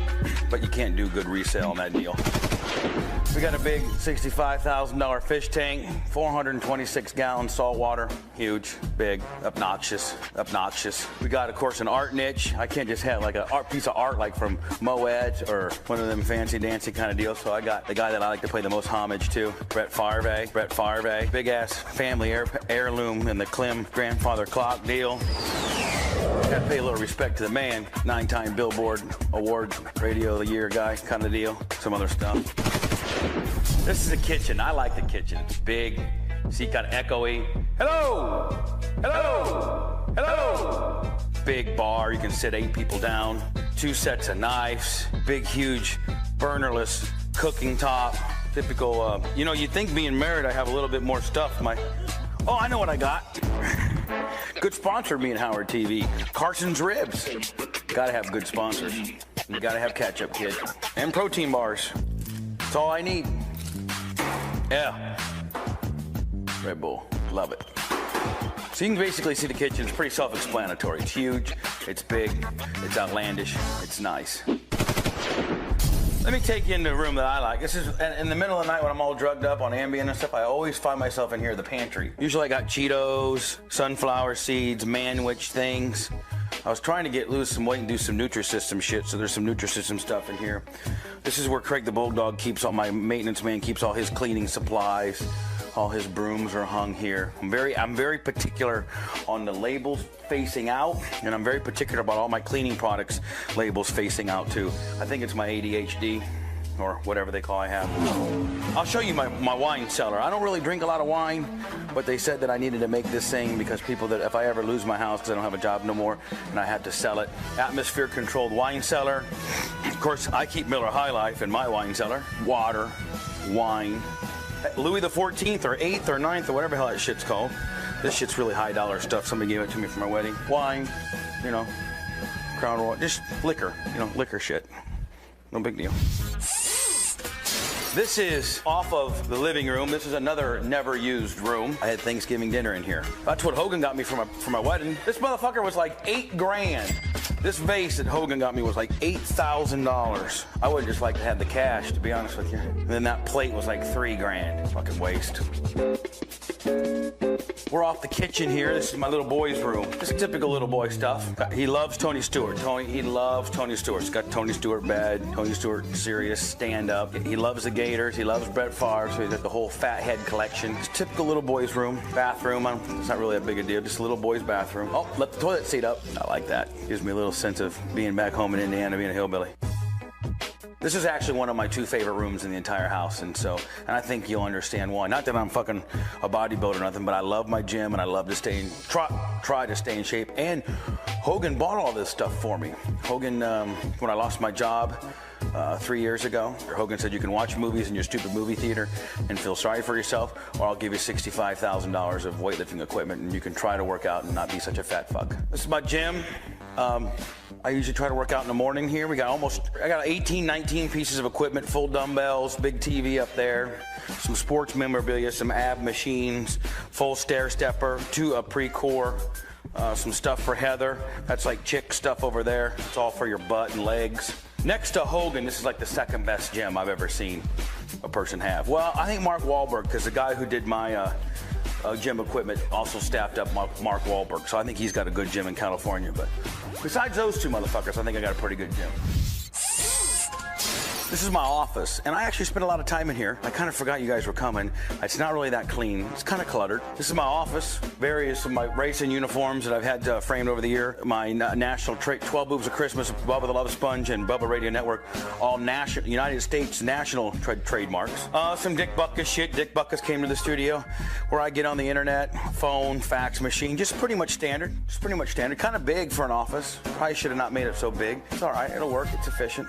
This is one of my favorite things right here, Tony Stewart. This is when he won the Nextel Cup 2 years ago, and I was in New York. And that's the invitation to the banquet. That's the room to his. I stayed in the room. He had a big 3-bedroom suite at the Astoria. I won $20 from him in a pool game. He put "Bubba, fuck off, you fat ass bitch," Tony Stewart. I framed it as well. Let me take you to my pool bath and then my bedroom. Come on. This is just standard pool bath shit. Shower for when you get out of the pool, so that you don't track it in through the house. You can get in here and get ready. I don't think I've taken a lot of shits in here, but I've never really taken a shower. Well, I've taken 1 shower in here, but it's for the people who use the pool. All right, this is where I get my jobs done right here. This is my bedroom, and I love my bedroom more than anything. I really do. This is my bedroom. This is my personal mini bar. This is right off, it's close to the bed. Waters and protein shakes in there. Vitamins and pills and stuff in there. My bed. I sleep on this side. Heather sleeps on that side. Look, I got Howard TV on the big screen. I can sit right here, get my Howard TV on, my 61-inch flat screen Jones. Look, there's Howard right there. Got the fireplace, the lava lamp. I got the remote control fireplaces. So if I get cold, January, February here in Florida, it's like Austin Powers. All I do is hit my button, boom, fire. All right, let me show you my closet. Not that I have much of it left. After I got married, the old lady pretty much moved all her shit in here, but let me show you my closet. All pimps got to have big walk-in closets. I got a decent one. I've seen some people got a lot of different, better ones. This is pretty much my side of shit over here. I'm all athleticed out. Very few good clothes. I only have 1 section of good clothes. Heather's got all the rest of the shit. All the shit's hers. Dresses, Louis Vuitton stuff. This is her shit. Look, she took over my shoes.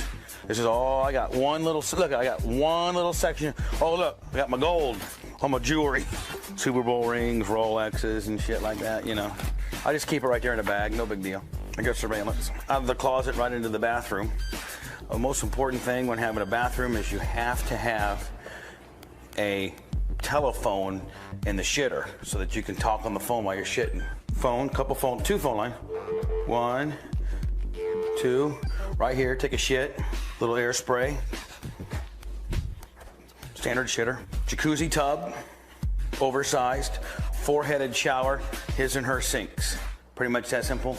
With a TV, all hillbillies that make a lot of money have to have a lot of TVs. That's how we validate our worth. So while you're in the shower or while you're in the tub, you can watch TV. Kind of cool. I always wanted to have a TV in my bathroom. Now I got one. This is coming off my kitchen from the hallway that goes to my garage, to Julia's bedroom, to my laundry room, and then upstairs. And then over all the years, you know, when I had this hallway, it was just kind of bare. It's kind of a ton of area.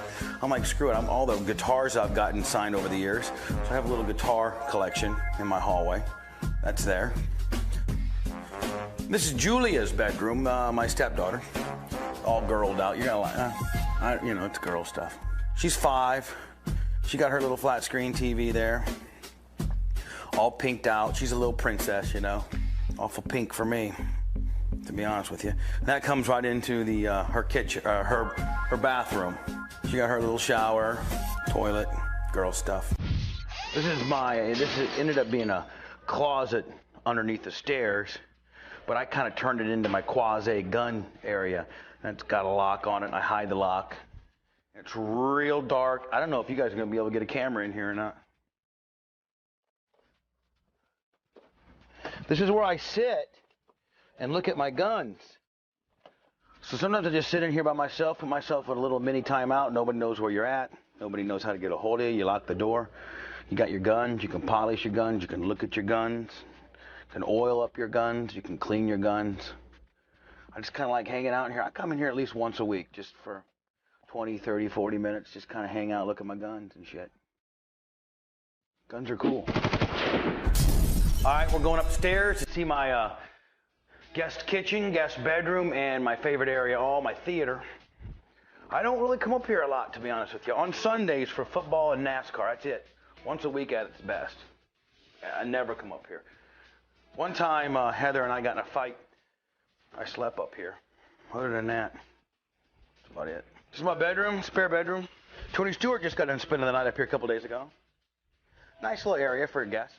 They got a bedroom, and then it goes right into a kitchen. Full kitchen, stove, stocked up refrigerator. This is the bomb right here, fellas. This is how gangsters do it. Look at this. 8-seat movie theater. Each seat has its own individual butt rumbler, subwoofer. PlayStation area, so that when you play PlayStation with your boys, you have your own individual screen. Bubba the Love Sponge poker table. Its own 42-inch screen for you to be able to watch the ball game there. Four 32-inch televisions for the smaller games, and the 122-inch in the middle. Projection, high def, shit. 26 speakers. This is where the boys hang out right here. I love this room. This is my outside. I love it out here. Got a bar area, full bar with a refrigerator. This is where I train when I box. Jacuzzi, 12-man jacuzzi. Beautiful out here. I love it. I love Florida. I would never live anywhere else.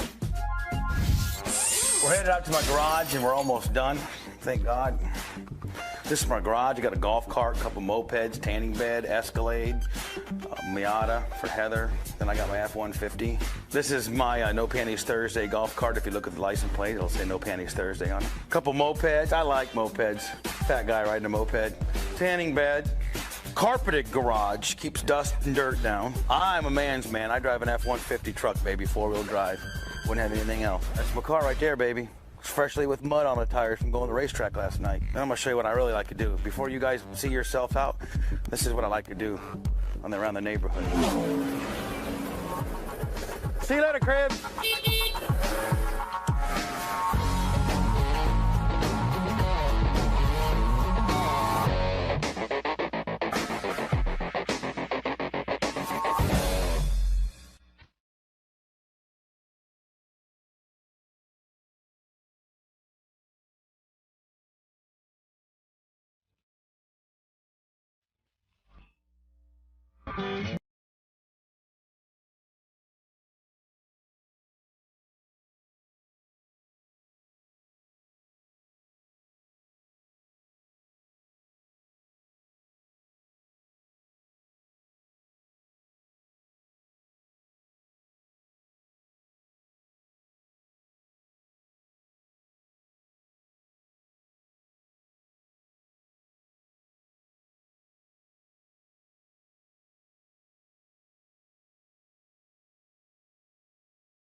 So I'm kind of excited. I want to see everybody. I want to see Robin, Artie.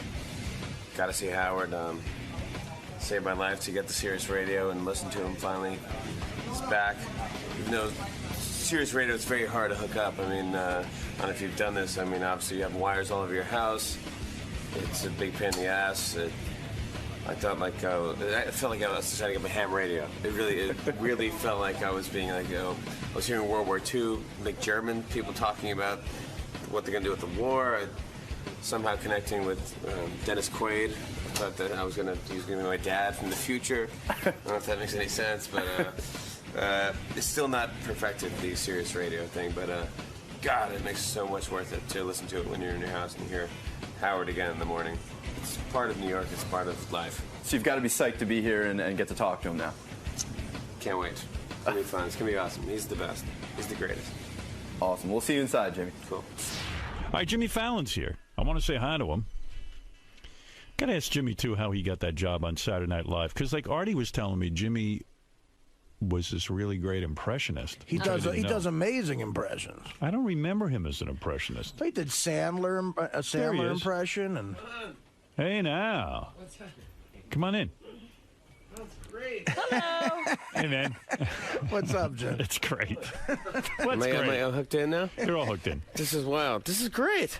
How you doing? What a great studio. I'm doing really good, man. You haven't seen Sirius. I have not seen Sirius. I got Ross to hook me up with Sirius, believe it or not. Right. Because I hooked it up. It's still not right. Really? Are you having trouble hooking it up? It's just a pain. It's still not done correctly, I think. It's like I have it hooked up, but there's wires all over my house. It's like I have a ham radio. It's like I'm hearing things from the Germans, World War II. I don't know what's going on. I go, I'm happy to hear you. It's life-changing because I'm so used to you waking up in the morning and you go, without you, it's just not waking up anymore. It's like, but do you have it on in your whole house, in your apartment? No. I have it on one little thing because. But why don't you have it? Listen, you're a guy. You got some substantial money. Yeah. Why don't you have a guy come in and hook up the main frame, so to speak, so that you get it on all the radios in your house? And when you have it in your house now, you can have a unit that'll play it through the computer wirelessly. Yeah. I don't do anything to the computer either. I mean, I don't want to be in my office listening to stuff on the computer. It's No. You don't have to listen to it. You don't understand. I really don't understand. I don't either. I'm not kidding, though. So my dad used to put wires all over his house, like, to get WCBS FM. Like, we listen to Cousin Brucey. Right. And I'm like, I'm like, great, Dad. This is awesome. Like, I'm not impressed. I really, there's, like, wires going through the pipes in our house. I'm like, why are you doing this? Like, it's still, and it's, like, for digital, great. I'm so happy I have it, but it's really kind of not. Where are you living now? You live in Manhattan still? Gramercy Park, yeah. And your girlfriend lives in L.A.? Yeah. Well, how does that work? That never works. It's kind of awesome, to be honest. Really? Right before we get in a fight, she goes away and they go, hey, babe, what a great time we had. How long has that been going on? Like 2.5 years. And how often do you see her? It's been weird. I would say I go like once a month. So are you faithful to her? She comes here. Absolutely. Really? Well, I mean, that's mind-boggling to me. So once a month you mate, so to speak, and then Thank you. Then that must be some good mating. Yeah, that's pretty good. I do call it that. I call it mating. You're like one of those good guys. Like you strike me as not like being overly sexual and like a deviant like myself. Like if Beth's away for a week, I'd have to break up because I'd be like, you'd be all to the next woman. You're the only guy I know who has a long-distance relationship that actually works. I don't. It's so sad what my life has just become. It's like TiVo. Yeah. A TiVo catch up, and like my girlfriend comes to see me and she's like, you got to change your TiVo lineup. It's so embarrassing. What, is it very gay? It really is gay. Mine too. I mean, it's really. I have, like, what do you have on there? Cooking shows. Yeah, oh, that's real gay. Off the charts cooking shows. Yeah, I mean, I've got like American Idol. I mean, I know, like, I'm referencing Alton shows. Brown, and like people are like, "What?" Like, dude, I can't get your jokes. I mean, you're referencing people I don't have any idea. Nobody else watches. But you're like, honestly, I mean, when you were on Saturday Night Live, you were the cute guy on Saturday Night Live that all the girls love. I can't imagine that you don't go around and chicks don't sort of come on to you. I mean, being honest, I'm sure that it's difficult to be in a relationship when you have your degree of fame and once a month. I think once you find out, it's like when you find someone you like, it's like it's like that's the one you want to do, and it's like, well, it's kind of fun. It's and it never occurs to you, like a weekend, you go, hey, I'll go over to Scores and maybe have some. I never liked strip clubs. Really? ever. Well, you're highly evolved or something. I don't know. I never enjoyed it. I remember like going to a comedy club and the owner's like, "I'll take you out. We'll go to a strip club." I'm like, "Okay." And we went out. It's me and the owner, and like some girl's like putting her boobs in his face. I'm like, "Can I go now?" I mean, is this? That's bad. Every comedy club owner though is you don't want their company. No. Well, maybe he took you to the. And I didn't even know like he was like totally doing coke and stuff, and I didn't realize at the time like what cocaine was or anything. And he's like grinding his teeth, and I just thought like he was anxious or something. He's really into this girl. Like, "Hey, man, it was a good set today." You grew up in New York, right? Upstate New York. Upstate New York. Yeah, I was born in Brooklyn, but I was raised in Saugerties, which is by Woodstock. So did you get our show up there, or when did you get turned on to? There's nothing up there. Horses. Yeah, I had a talk show. Well, that's why his father was running the wires, I guess, for CBS. Right? He was climbing a pole. Oh, now I understand. Yeah, I was like, wondering. Regular radio, you're running wires. Like October Sky. My dad was lighting off rockets. So we were rooting for him. How did you get discovered on Saturday Night Live?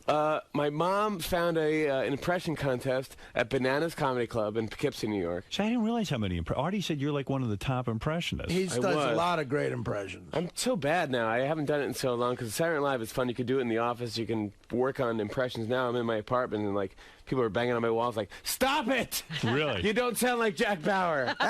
You're not gonna shut up." Well, the way I really found out about Jimmy was at the time I was working with Norm Macdonald, and Norm said to me, he goes, "Yeah, this new guy on SNL does an amazing Sandler, like one of the best Sandlers I ever saw." I never heard you do Adam Sandler. That's how kind of I got the.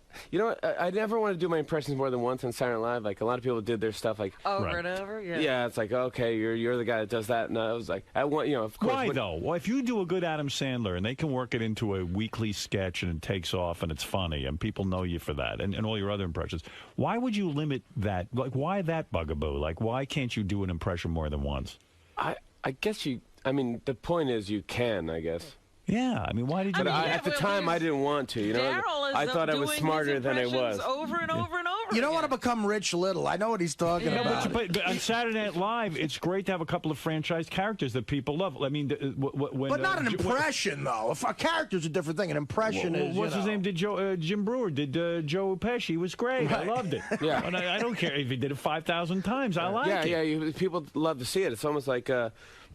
No, I never wanted to be the guy that does the thing. Like, it's so weird. My Saturday Night Live thing was like, I was an impression guy because I always loved the show and I wanted to do the show so bad.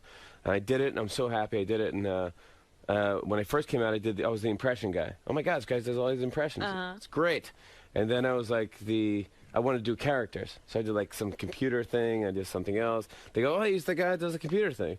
And then I did Weekend Update, and I go, "Oh, he's the Weekend Update guy." Right. And then now I'm the guy that laughs at himself. And it's like, yeah, I think it's a full evolution of. You're the guy who laughs at himself. That's like a lot of people say I'm like the new Harvey Korman. Do you mind if I sit on this? No, sit on it all you want. But my posture is bad. But it's weird to me that that I don't know this about you, that you were this impression guy. I thought you were the anchor guy. See, I thought of you as the anchor guy.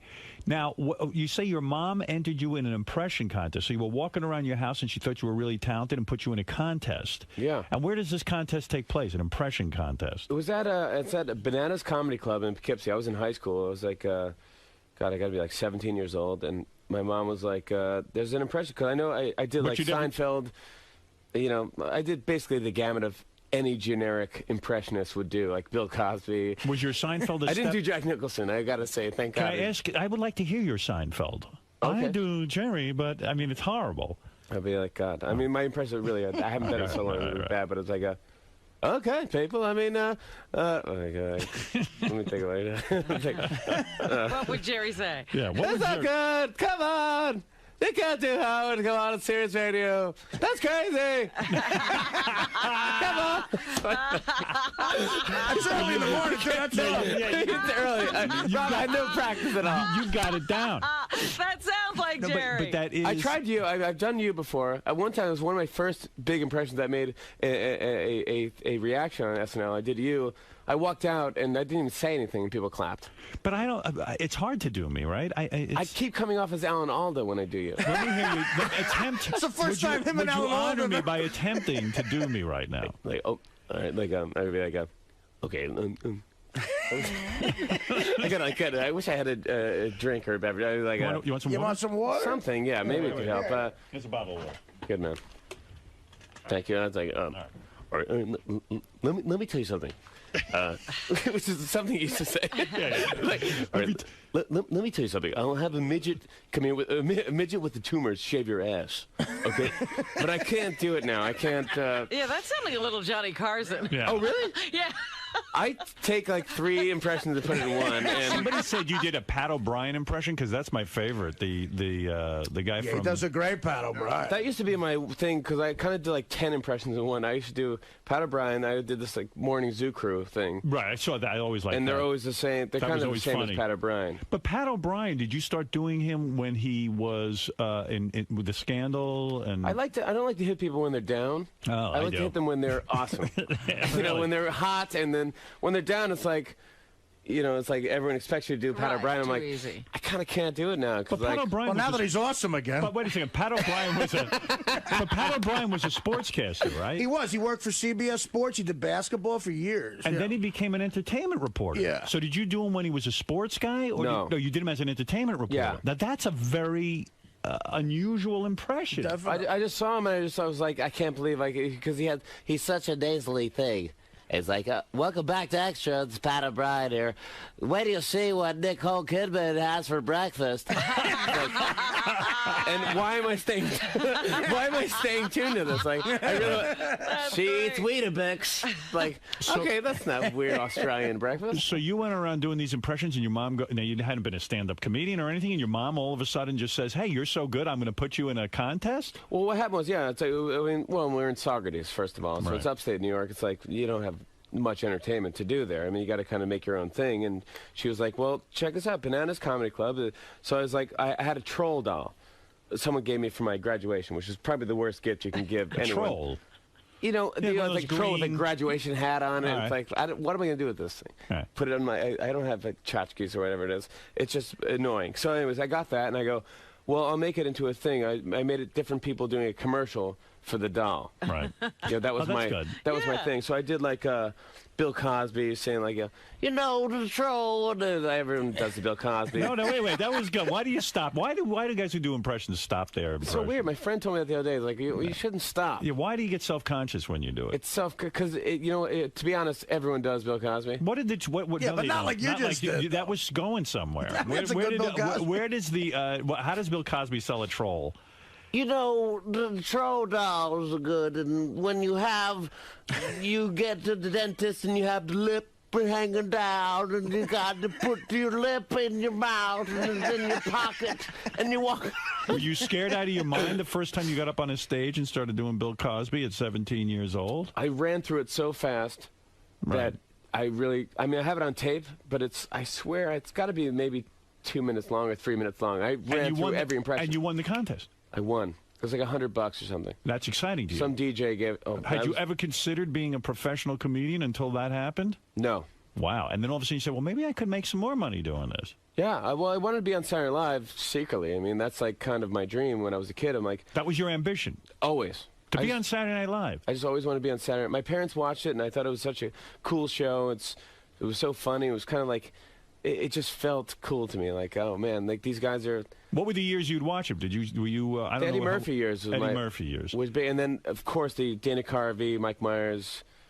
Those years were like Phil Hartman years, like it was in like the late '80s. 90s. So you never even saw the Belushi, the original. I did. Oh, you did. Yeah, I see it with my parents, but I was born in '74, so I think that's when the show's. I'm the same age as the show. Right. You know, so when I turn 33 in September, the show does. I see. So I know that's how I. But I used to watch it on like repeats, and my parents would. They used to do something on Saturday nights where it was like a repeat. But I used to do. Me and my sister would do the Czech Brothers. We dress up my parents' outfit. Like we have to go to Statue of Liberty to get birth control devices. Someone told me though, that now even in your life, when on Halloween you dress up as Artie. Is that true? As Artie? No. Yeah, I read that. I swear to God. Wait a second. How do you dress up as Artie? I don't know. He'd have to really eat a lot first. Hold on, I'm not going to. Oh, here. Jimmy says he attends the same Thanksgiving party as Artie I thought it was you dressed up as Artie. Oh, no. We go to Nadia's party every year. Sure. I thought I had a good. I go, man, that's the most original thing. I don't dress up for Halloween. I've stopped doing it. Because the Thanksgiving party as Artie, same as Artie. No. I read these notes very fast. Me and Jimmy act. This is. I don't know if I want to announce this because it's a good kept secret. But on Thanksgiving Eve, a friend of ours, an actress, throws probably the most amazing party you're going to go to all year. It's downtown Manhattan, and it's just so much fun. What do you mean? Who's there? You know, me and Jimmy. There's a lot of shots of Jägermeister. A lot of drinking, a lot of hot broads. Heather Graham's a regular. Wow. Who's the actress who throws it? She's one of my best friends. Her name's Nadia the Johnny, Right. and I met her in the days when I was on Fox years ago, and she's very pretty, great girl, and she always has a Thanksgiving Eve party. It's kind of a and unique you thing. haven't snagged Heather Graham yet? No. Why aren't you banging her? Silly. I don't know why. Hit her head into Don't the ask me. Jimmy's had her, I bet. Very good. I mean, it is worth it, Artie. I mean, you should really. Should I get into that? You should give it a shot. There's a lot of. It wouldn't be worth. You know what it is? There's a lot of comedians there, a lot of stand-up comics who aren't necessarily well known, but very funny guys. Dave Attell is always there. Dave Attell is good. He's always there. You know, Jeff Ross, and then there's that faction, and then there's hot chicks. There's hot chicks, and then there's like Ethan Hawke is there a lot, you know, and he's kind of standoffish. Well, Ethan Hawke pretty much is anywhere there are hot chicks. Yeah, right. Yeah, he's in waiting. You know why Ethan Hawke is He's a good dude. I like Ethan Hawke. Yeah, I never really talked to him, so I don't know. You're like Mr. Positive guy, though. You don't have any feuds or you don't hate anyone. I kind of am pretty positive. Jimmy's a nice guy. It's hard not to like Jimmy's got the nice guy thing going. That's what I was saying to Robin. It's like Jimmy had the nice guy thing, the good-looking thing, the movie thing. You're going to be the next Adam Sandler. What's happening on this front? Are you going to just take the Conan job? Someone said you were rumored to take over for Conan. What's going on? That might happen too. I mean, it's definitely happened. I mean, I'm signing a contract with NBC. We'll talk about it. It's like 2 years from now. So like, whoa. Everybody's planning on everybody moving. That's but interesting. You say Jay It's Leno is not going. Yeah, I mean, you don't know what's going to happen 2 years. Like Jimmy, you've signed a contract. Yeah. Already with NBC. Yeah. That says if Conan O'Brien, when he switches and takes over the Tonight Show, you will take over Conan's time slot. It's kind of like that, but it's tricky. So it's like TV stuff. So it's like, I think the more contract is like, I signed a contract to not do late night anywhere else. Wow. So they're holding you. So you're getting paid right now. Right now I'm getting paid for like waiting. For not doing a... I mean, who knows what's going to... I mean, honestly, Leno might go, I'm staying. I mean, I don't care. I mean, I was like, well, sure, okay. But isn't it funny that here they've never seen you do a late night television talk show? And yet they are paying you. They're so, they got to have They need the next person, They need the next person. Did they ever give you a tryout? Did you ever have to rehearse? Did you ever go to Conan's show on the set and pretend to be Conan O'Brien or something like that? No, I substituted for Letterman once. I see. It's very hard. But it must have gone well because... It went okay, but they give you the pre-interview thing, right? Mm-hmm. And I had this girl... Kristana Loken was the girl. She's a model. Oh, she's super hot. Yeah, she was in Terminator 3. Terminator 3. So they sent me this. They give me the card. They go, we asked her questions. She says she did martial arts. Ask her about martial arts. I go, okay, great. So we're going to come back to the break. I go, hey, good, guys to see you. How you doing? So you took a lot of martial arts? She went, no, I don't. Yeah, and she goes, no. What? I mean, is it like when I go... Come on. She goes, no, I don't. I did a lot of mime class. Mime?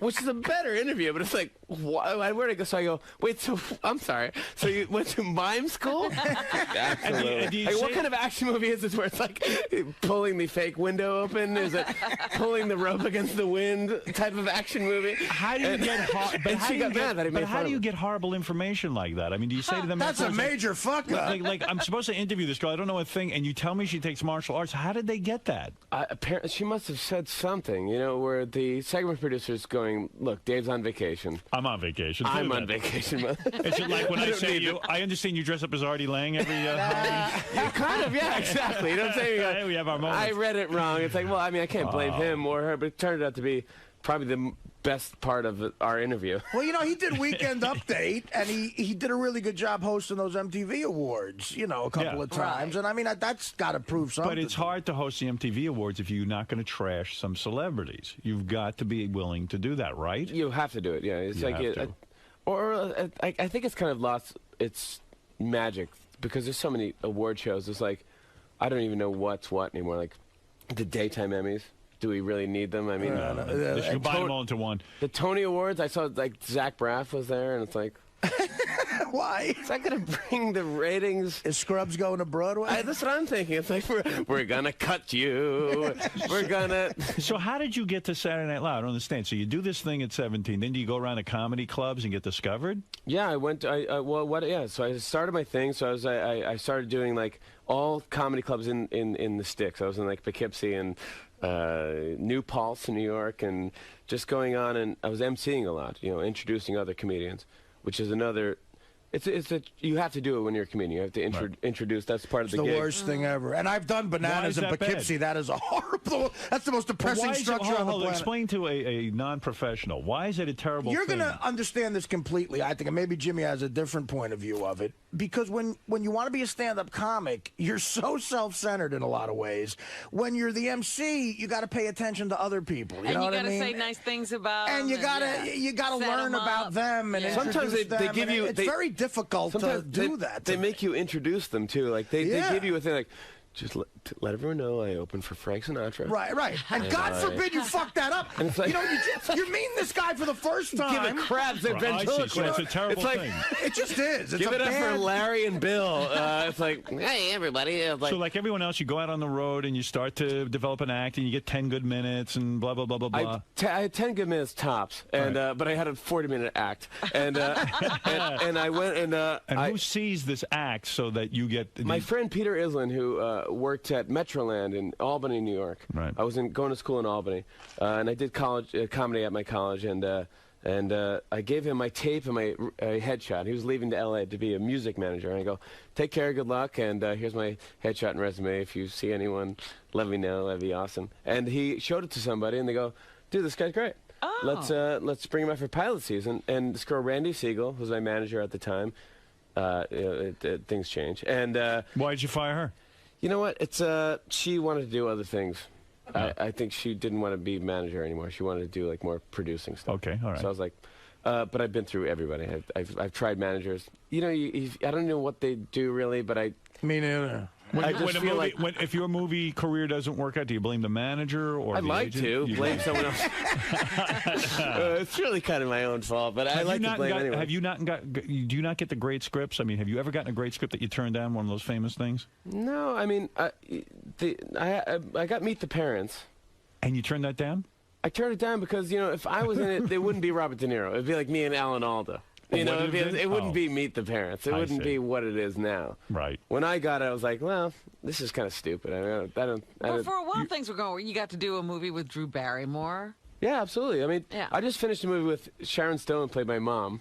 Oh. Really? And which is awesome for my mom, my real mom. It's like, great casting. Sharon Stone. Great casting. Apparently, I look like Sharon Stone. It's like wearing like an evening gown to the pharmacist. Like, see, I don't know. Hello, George. As a baseball fan, I'm surprised Fever Pitch didn't do way better because I enjoyed it, and it was such an interesting thing.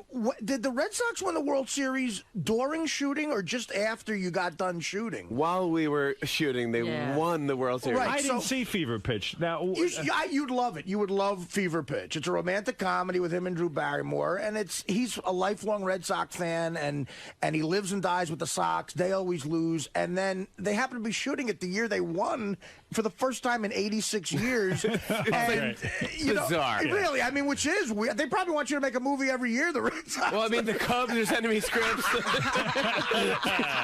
They want me to every franchise sending me scripts. I bet you would love the movie. But you're doing I Dream of Jeannie with Jessica Alba, right? It's no, that's IMDb. It's a rumor, and I should get that removed because a lot of people bring that up. That's not happening. It's not happening. Even if it was happening, it probably wouldn't. And happen. if Sharon Stone was the biggest bitch on wheels to work with, you would never admit that, right? You would just take the high road. And I probably would not. But honestly, I didn't work with her, so I couldn't even tell you if she was She crazy. was your mother and you never got a scene with her? I got one day with her in Los Angeles soon, coming up. So I didn't do it yet. Oh, you haven't worked It's with like a her pickup scene, so I can't cut my hair. I can't, you know what I'm saying? It's like, I can't change my attitude. I mean, really I can't change Why my do you live in New York? I mean, isn't where all the action is in Los Angeles? Isn't that the place? I love New York. I can't You can't leave. There's nothing like it. You know, But shouldn't you be hanging around with Adam Sandler? Is he a good friend of yours? He's the nicest, coolest dude in the world. Do you ever do your impression of him around him? I did it. You know, the first time I did it was Ben Stiller was the host, and he called out. He told the producer, like, "You got to hear this kid's Adam Sandler. It's great." And they go, Right, that's how Norm was with it. He thought it was that I haven't heard amazing. this. Yeah. I want to hear it.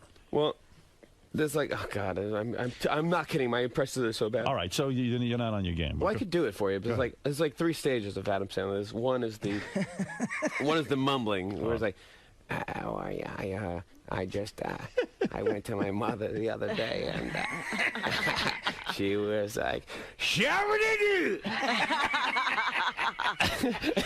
So it's like those two there. That's that. So that was my Adam Sandler. And I remember I did the audition for Saturday Night Live, and they said to me, the producer or something, she goes, "I just want to let you know, Lauren doesn't laugh at stuff. So don't let that disappoint you, because he's seen it all." That's easy to do. That's good. No, thank you. He's seen it. Yeah, that's good. Thanks. I appreciate it. Yeah, it's good to have a producer who doesn't laugh at anything. So get ready. Yeah, so he's seen it all. So don't worry. It's okay, great. So then the sound guy's putting the makeup guy's like putting makeup on. He's like, Lauren doesn't laugh. He just doesn't laugh. So just know that when you get it, I go, "Thank you I appreciate it. Thank you. I'm so nervous." And then I go to the sound guy. He's putting a microphone. I was like, Lauren doesn't laugh at people when you do. So I go, I'm so great. So then I'm waiting to go on. I'm about to go on, and some guy's like, "Jimmy, do you mind if this guy Doug or whatever goes out in front of you because he has another audition or something crazy?" And I go, "Sure, I don't care. He can go in front of me." He has another audition. Yeah, he walks in front of me. I'm not kidding. He's holding a keyboard and a bag of wigs. I can't follow this guy. I didn't even know his act. I was prepared. He's got to do Michael McDonald. He's got a unicycle. He had a keyboard and a bag of wigs. I can't follow this guy's act. I just know it just sucks. Right. I didn't think it would be that. So then he went on, did his thing, and then I got up. I don't have any props, and I just went on, did my impressions, and I did music impressions too. But then at one point I did Adam Sandler, and when I did it, Lauren was laughing. He did laugh. You made him laugh, so that gets you the job. He put his head in his hands, and I was like, even if I don't get this job, it's kind of a Wonder Years moment where like Daniel Stern's talking behind me. Like, I'll never forget the time I auditioned for Saturday Night Live. But this was your boyhood dream, so I mean, this audition must have been everything. Did you lay awake the night before that you had to audition? Or I did. Yeah, I mean, you probably felt, oh my God, I'm not going to be any good because I'm tired. I went to that Stardust Diner, which is the one on. Yeah, it's right really on. close. It's on Broadway and 51st. I went there and I know got every diner's location. Thanks, Artie. Yeah. You got to put out a Zagat's guy. I should. I went and I got a hamburger, and I got one of these. It's called the Banana Health Shake. Yeah. Never had one of those, but it's like wheat germ, which is great. I mean, who uses wheat germ? I don't know. See, I'd be afraid to eat that before my audition. I'd be like, I might get the shits, and I'm not going to go to the bathroom. I was young, and I was like, I remember telling my sister. I called her up. I'm like, I'm going to go in like an hour. I'm so excited. I can't wait. This is awesome. Like, I think I'm going to do The Cure. When I do my musical thing, she goes, "You think? This is your big. You should have it down to right. That's right. What's wrong with you? Yeah, I mean, you think?" And I did it, and I got it. I was so lucky. What happened to the guy with the wigs?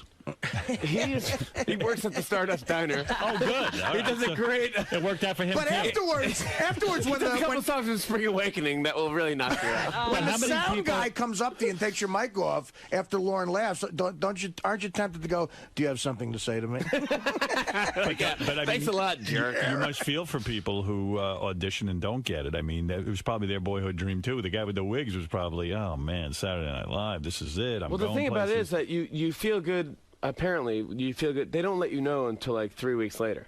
Right. You don't find out that everybody comes out moment. feeling the same way. It was terrible. I mean, I found out I was like, was I bad? Was I terrible? I mean, no, I haven't heard word one. Yeah. And then they go, "Lauren wants to meet you in L.A." I go, "Okay." Wow. So I'm like shaking. I'm like, so I meet him at Paramount Studios, which is great studios at the time. Like Lorne Michaels is a great guy. I don't know if you know him, but I met him a couple of times. He's so cool, man. He's like really he's like one of my favorite people on earth, and he goes to me, he goes, you know, the thing I like about Paramount Studios is you can walk outside and you can see like, you know, a Star Trek guy walking around having coffee, and like, you know, he's great. He loves Paramount Studios. So I leave after the meeting and I saw him like getting two guys from Star Trek smoking a cigarette. Like, it was so kind of cool. Like, okay, yeah, this is Hollywood. That's like, Hollywood. They have like the fake ears and stuff. You know? And they're smoking a cigarette. And they go, well, this is awesome. Now, what is this song you have today? What is going on? What is going on now? As I was doing this movie, I thought I wanted to do something for the troops or something, because it's frustrating sitting at home watching Hannah Montana and going, life is good. I want to do something for the troops. I have no idea about politics. I'm a moron. I don't know what's going on in Iraq. I don't know what. Did you vote in the last election? I don't remember if I did or not. Yes, you know if you voted. Have you voted before? I have. The last time I voted and I really felt positive, I wrote for, who's the guy that was the, Ross Perot. I was going to say, you must have voted for Ross Perot. You felt for his bullshit, I thought it was awesome. I thought it was like, this guy's a businessman. You should have felt for the other guy's bullshit. Right. I might have voted for George Bush, but I honestly don't remember, to be honest. Right. I'm not even sure if I did vote, because if you did research, well, if you were, you might find out I didn't vote for George Bush. I'm glad you did. Michael Moore's going to come in and El Kabong him. You know, like he's so passionate about politics. I know, absolutely, yeah. Right, well, that's how he makes money. That's right. I figured I'd write a comedy song, and if you download it off of iTunes, the proceeds go to this place, Fisher House, which is kind of like Ronald McDonald House for wounded troops to come back from Iraq. You know what I wanted to ask? Years ago we talked about this, and you told me something. I don't know if it's true or not. Didn't you do a set at the second Woodstock? Did you tell me you did a set? Terrible. You did, right? Absolutely. At the one in Saugerties, in your hometown, because I was at that one. No, it wasn't Saugerties. It was the one with the raping. Jimmy, let me ask you something serious. Now, you had this success on Saturday Night Live. You get this job, a dream job that you dreamt for a lifetime. Didn't you have a period of time where you went crazy with women? Didn't you have a period of time where you... like, reveled in your success? Yeah. Yeah. And lived this star life. Absolutely. You did? Absolutely. Because I'm feeling a little empty here from you not having this big moment. In this big moment, Lorne Michaels accepts you. Was there a crazy Jimmy Fallon who went berserk with power and fame? Yeah. There was. Absolutely. Drugs? Absolutely. Yes. Well, everything is like, you know, the thing about drugs is like, you know, it's all good, it's great, but it's like, you're going to have to quit it eventually. Yes. So I kind of looked at it that way, like, well, try it, and it's like, eventually I'm going to have to stop it. So it's like, I never became addicted to anything. I don't smoke. I'm a terrible smoker. Right. I can't smoke pot. But you banged a lot of chicks. Absolutely. Wow. Had a good time. And then you ended up in Saugerties at Woodstock, too. No, that was on my height. That's was part your of the peak. It wasn't Saugerties. It was the one with the fire and the rapings. Oh, the good one. The good one at the Army base. Yeah, it was just really Woodstock with rape. They made you do a comedy set in between like the Allman Brothers or something. I came out and I remember my act was terrible. I had a beard because I was doing Almost Famous, and the guy gave me the worst intro, and it was he was like. It was some DJ guy, and he's like, now Jimmy Fallon. That was my intro. Did you get to experience multiple women at once? No. You did not? You know what? I saw that movie Beyond the Mat. Mm-hmm. You ever seen that movie? No. It's about wrestlers when they're not famous or something. And Jake the Snake Roberts came out and he was talking. He goes, I used to have like 3 ways all the time, and now I can't get excited when I'm with my wife. And I saw that, it kind of hit me hard. Like, that is depressing. God, I don't want to live that life. I don't want to end up like Jake the Snake. Might depress you. Well, let me tell you something. Now, your mother, she never wanted to be a manager. She was really, started your career. That was She great. wants to be a big star all the time. She did Letterman once because Letterman had a bunch of mothers do the top 10 list. And she talks about it nonstop. It's a big moment. So anyways, of course, all the mothers, Beyonce's mom, all these great people are there. And Letterman gives a rose to every mother when they're done. And he's like, good job, good job, good job. He gets to my mom, he goes, good job. She goes, what? Say it again. What? What are you saying? What do you think he's going to say to you? It's like, what? The song is called Car Wash for Peace. Yeah. Jimmy Fallon's song Car Wash for Peace is available on iTunes. And he's going to take all the money it's a way for you to contribute to the soldiers who obviously are not having fun over in Iraq. Yeah. And for guys who come back and, like a leg missing or... Yeah, and they want their families with them. Yeah, they're young. They're like kids, like 17-year-olds. Yeah. I mean, it's true. A veterans hospital should look like a fucking Four Seasons. I mean, it really should, right? I mean, it's the direct opposite. That's not good enough, Artie. Yeah, exactly. Well, Jimmy, it's always great seeing you, my man. Great to see you, as always. Well, don't make it such a long time between I'm so visits. sorry. I'm so happy, and I've got to be honest, my life is so much better that I have the Sirius radio all over my house. Excellent. You're awesome. I miss you guys. Artie, Robin, you're awesome. Oh, thank you. Thanks, and Jimmy. Fred, remember, didn't you change your name at one point? Yes.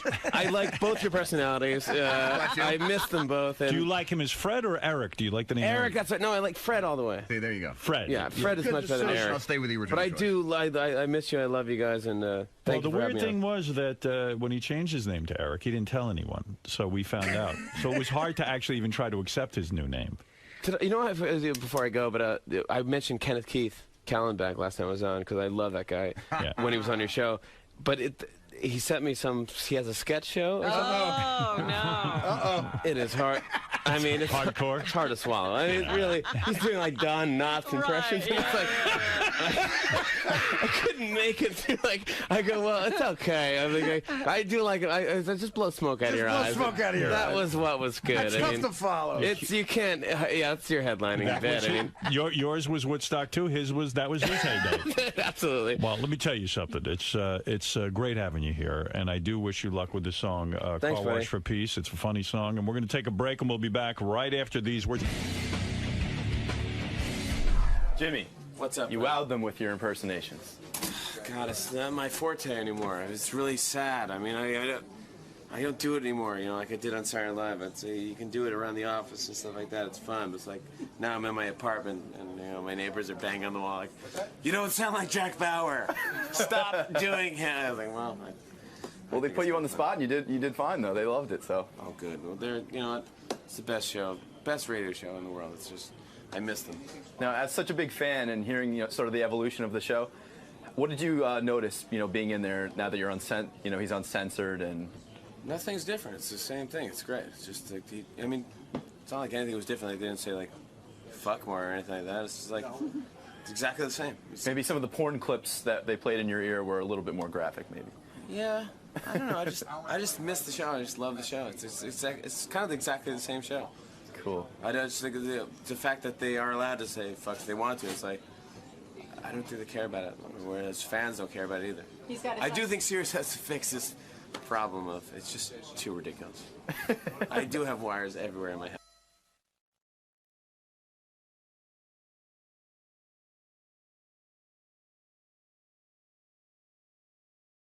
Doing Howard, going to promote Spelling Bee, the show I'm at on Broadway. And then Howard wants me to do a bunch of impressions, so I'm going to peel off 20 or 30 of them and drink some coffee, go out and have a cigarette afterwards. It's going to be a good morning. So you're ready to hang this morning? I'm ready. I'm gonna.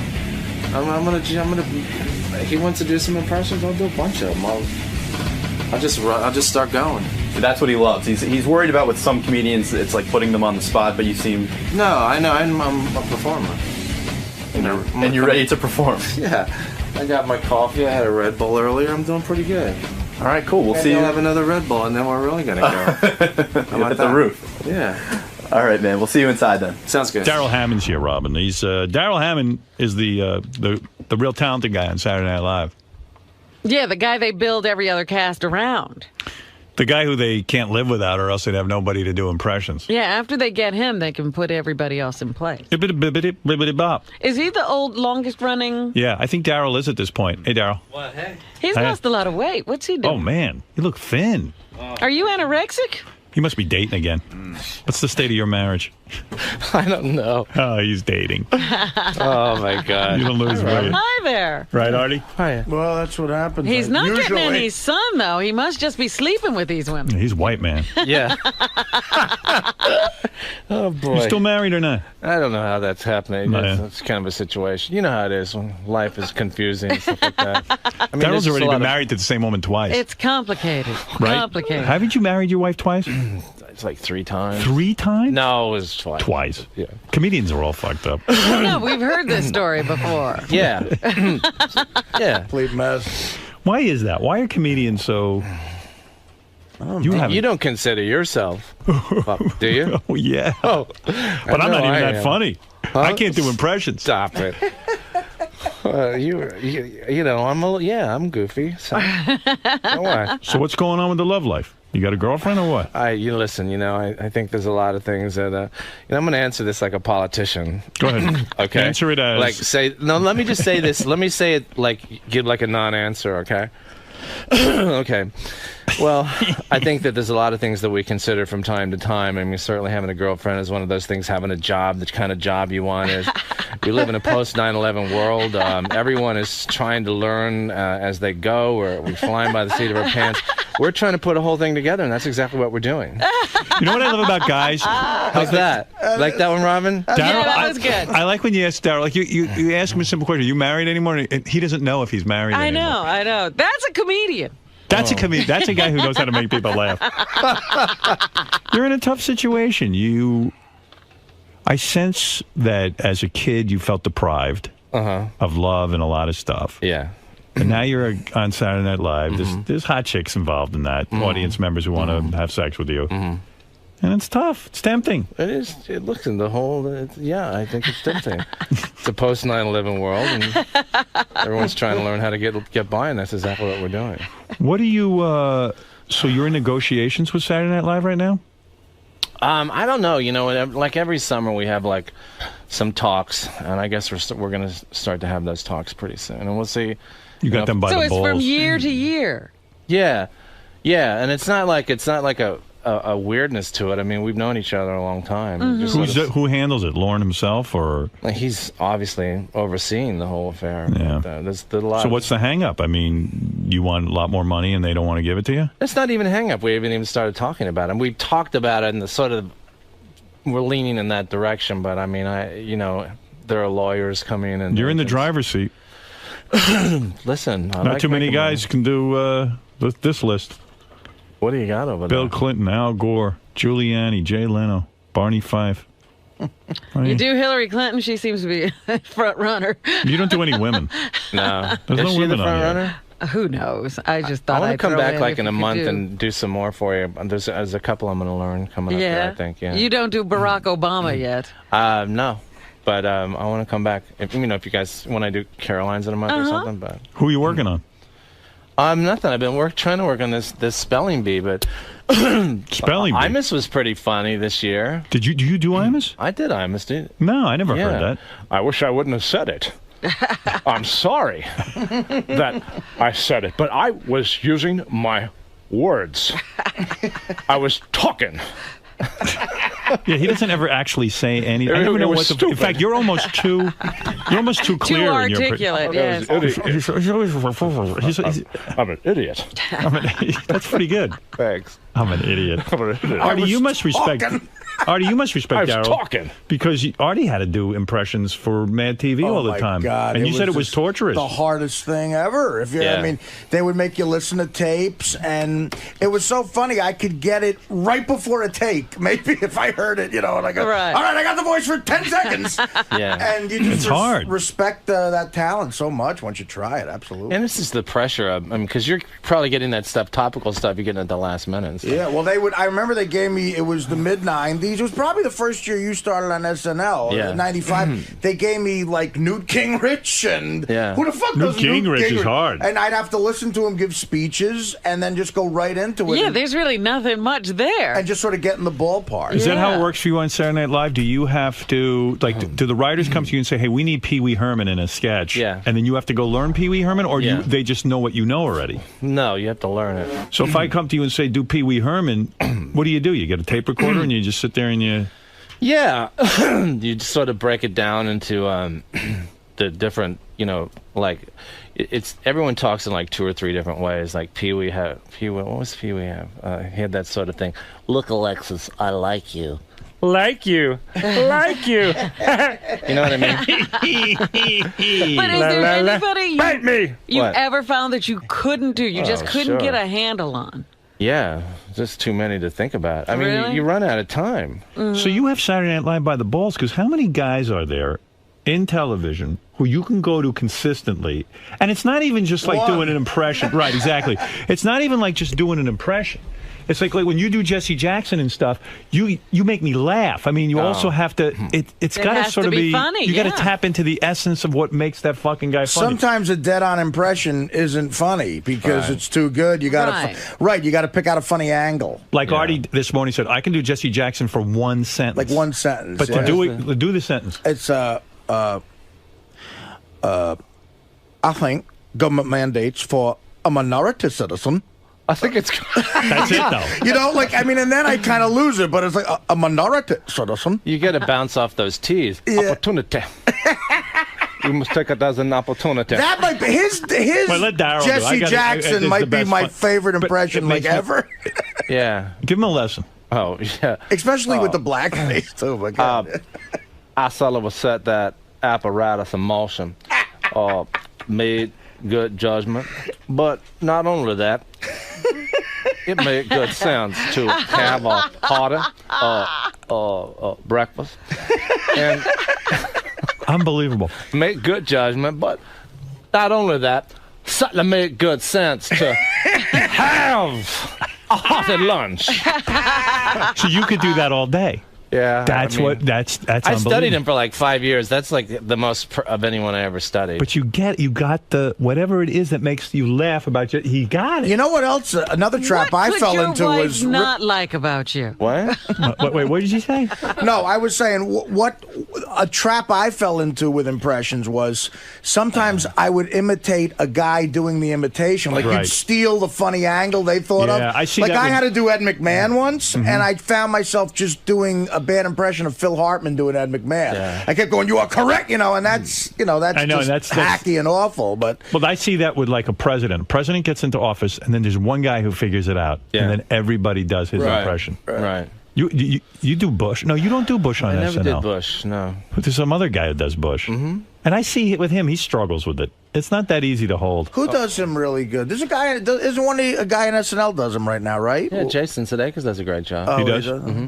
Yeah, you just have to say that. But I mean, Daryl's so funny. You must be funny at home. What are you not you're a pain at home? Is His that- wife thinks he's real funny. You keep going back. Daryl's back like to a that tough, part. I forget your story each time, but it's always like you had some fucked up childhood. And you were drinking all the time. Yeah, I was in trouble and breaking my nose. You know, comedians do with spouses. Breaking your we nose. find the one spouse Broke or my the nose person that 3 doesn't think times. we're funny. You broke your nose 3 times? Yeah. What do you mean you're breaking your nose? Well, I did. I look like I have a nose that's been broken 3 times. Well, not you. mine is fake. I have like a fake nose. This was rebuilt completely. Really? Yeah. This is. Was that from the drinking years and the drugs? Yeah, I mean, one time I got hit by a baseball, and then they rebuilt it. It was kind of the same nose, but then I fell and hit it on a doorknob once. Drunk? Yeah. Yeah. Oh my God. That's drunk. A You doorknob, break your nose on a nonetheless. doorknob. Oh my God! Yeah, I was working on a ship, right? And I'm running there on the deck. It's the night. It's the middle of the morning, and we're gonna catch fish over the side of the boat. And Wow. a doorknob on my nose. The other time I fell down some stairs and on my face. You were a sloppy fucking drunk. Yeah.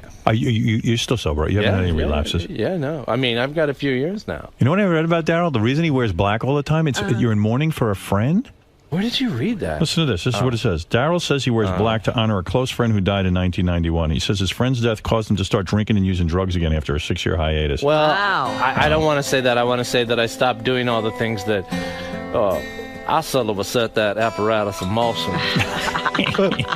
Many people, many languages, You must have loved many this guy. cultures. See, I think people who say they wear black because they're memorializing someone, just are too lazy to go out shopping Yeah, for it clothes. probably I think so. Yeah, you just want to make it say, a non-issue. yeah, and right. say I'm just sort of like giving up on what I look.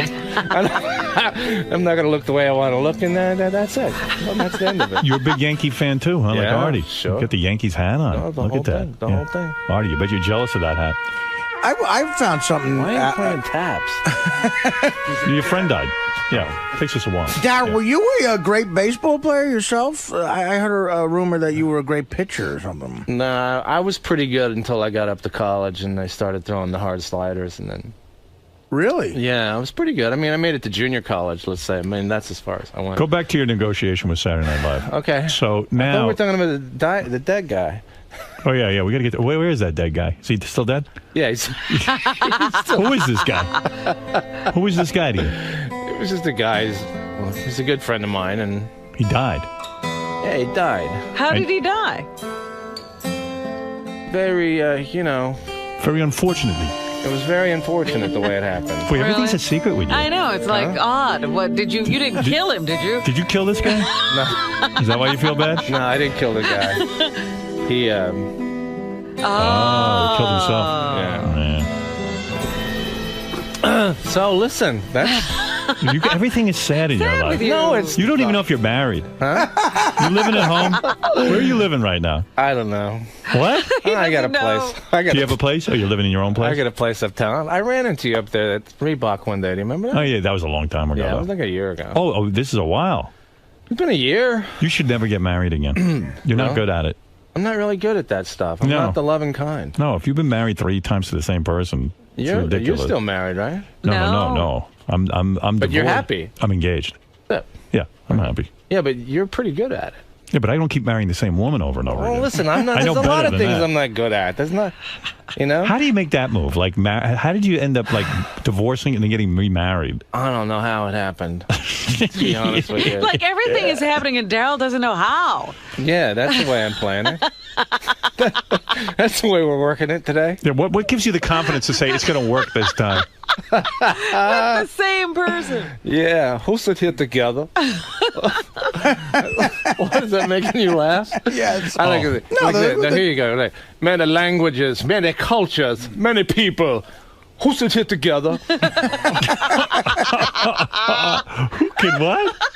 It's so great. Oh, never mind. It's terrible. See, I would think if I was his wife and I was mad at him, I would just say, do Jesse Jackson. Then Everything it'd would be fine. all over. Yeah. There'd be no more argument. One day, if you ever really want to make me happy, just come in dressed up as Jesse Jackson and let me interview you as Jesse Jackson. That would be so great. I guess you could call NBC Publicity and they'd totally do that, right? Really? Yeah. Sounds like a fun thing. I never think you like doing your impressions on the show. Like, it's kind of like you do them reluctantly. Why? I don't know. I think all impressionists don't want to do them. Like, they're rock. Like, You want to be like a serious actor or something? Like, one time I just want to go down your whole list and have you rapid fire do them all, and that would be like one big orgasm for me. I could peel off about 20 for you. Could you? If I mention people, would you do that for me?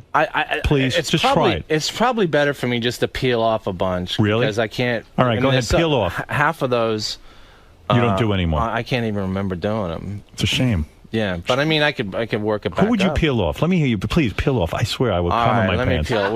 We did Pee Wee, right? Yeah. Let's say. How do we do Pee Wee? Okay. Popeye. Porky Pig. Oh, so that's your A. What are you doing with that rope? And that razor,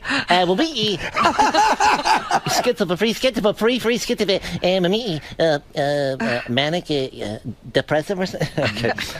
Were you able to do those as a kid? Yeah. And were you like popular because of that? Yeah, I used to do like coaches and stuff. Oh, that's so good, man. Barney 5. Andy, I didn't mean to shoot Aunt B.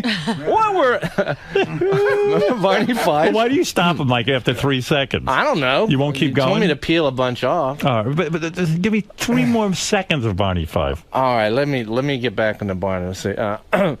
During our lifetime, we travel many roads. There are big roads and little roads, rocky roads and smooth roads, dirt highways and improved roads. That's the greatest. That is the fucking greatest thing How could you ever. not be the most popular kid in school if you could do that? Yeah. And then do all your teachers and everyone else. Yeah. Yeah, Barney's the favorite of all time, really, that I ever did. It's so good. Yeah. And he was such a cool character. Yeah, and when I was starting, it was a popular thing down south if you could do Barney. And, of course, I didn't know what to do. I'd be up on stage. I'd be so scared, so I'd start doing blue stuff, as Barney. Just ridiculous stuff. Andy! Oh, Andy. Hope he's out in the backyard bopping his baloney. Andy? Oh, Andy! Just stupid stuff like that. But people, Did you get any more graphic than that? No. I think Bop the Baloney was like... Because then it's too over the top, right? I think so. You never resorted to going down that road, the real blue material? Yeah, I used to... Yeah. You did? I had some real blue stuff, sure. Who was the dirty impression? Who did you do? I didn't do it as an impression. I used to... I can't. Barney never ate out, Ampy? This is the thing about when I come on the show. I always think I ain't saying nothing today. Get me? Nothing. All right, wait, but you end up getting it out. You're getting everything out of me. It's like it's useless. Just come in and spill. That's all. What is the thing? It was letters to the Penthouse Forum. I used to do letters to the Penthouse Forum. And as who? Just as different voices. Like who would you do? Well, I don't know. I would just throw in different voices. I need an example.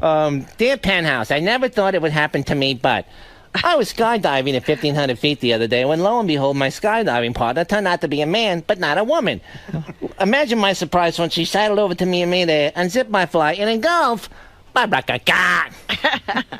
Who is that? I don't know. But that's not. Who's that an impression of? It wasn't. It was just just a character. But why did you never have like Barney eat out Aunt B or something like really intense? There you go. Oh, Barney's eating me out. That was pretty good. Who was that? That was me. That's Oh. He does women. The whole Hells Angels are raping me. Did you used to do Lou Ferrigno?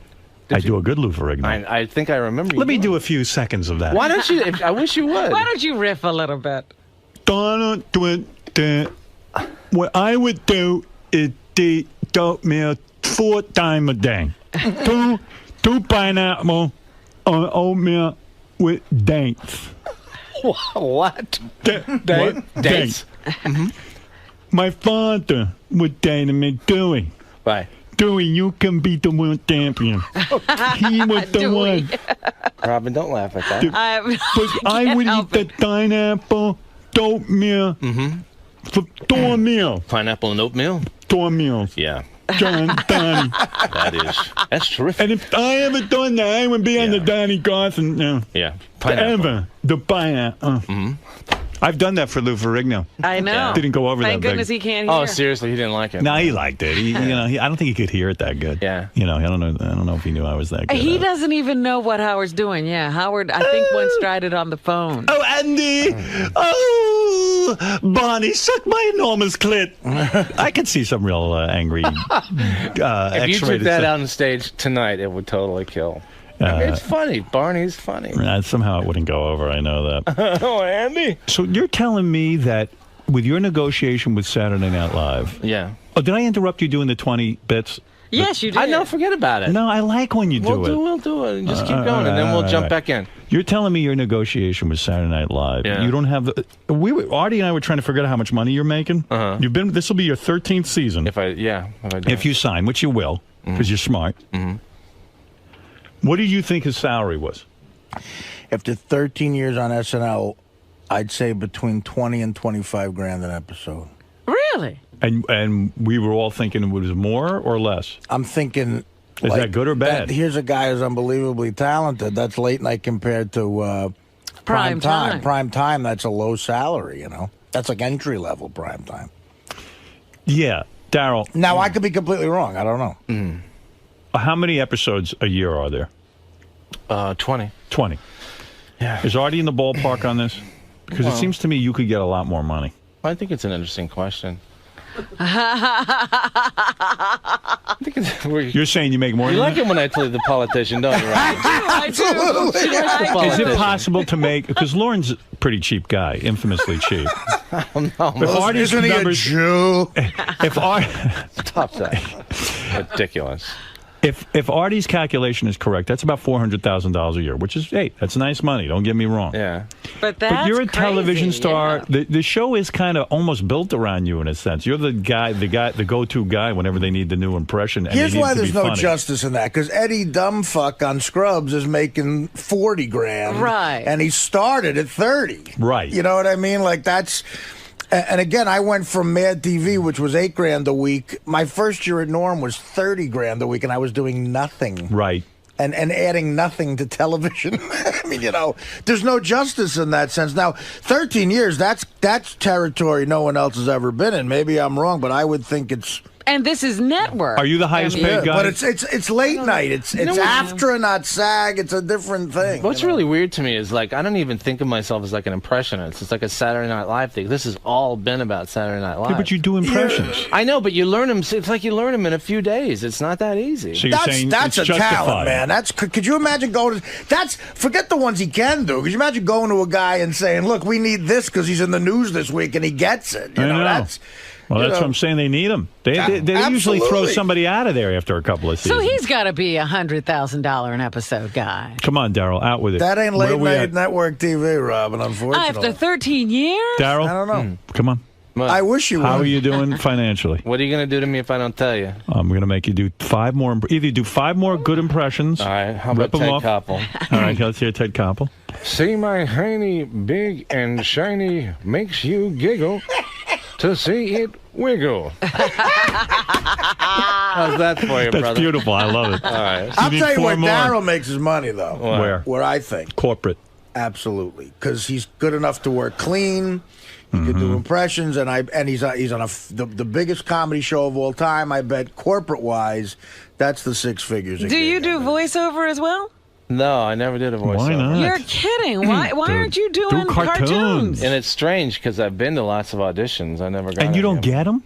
Never. Wow. I'm sure I've been to 100. You got to be shitting me. No one hires you to do a voice on a commercial? No.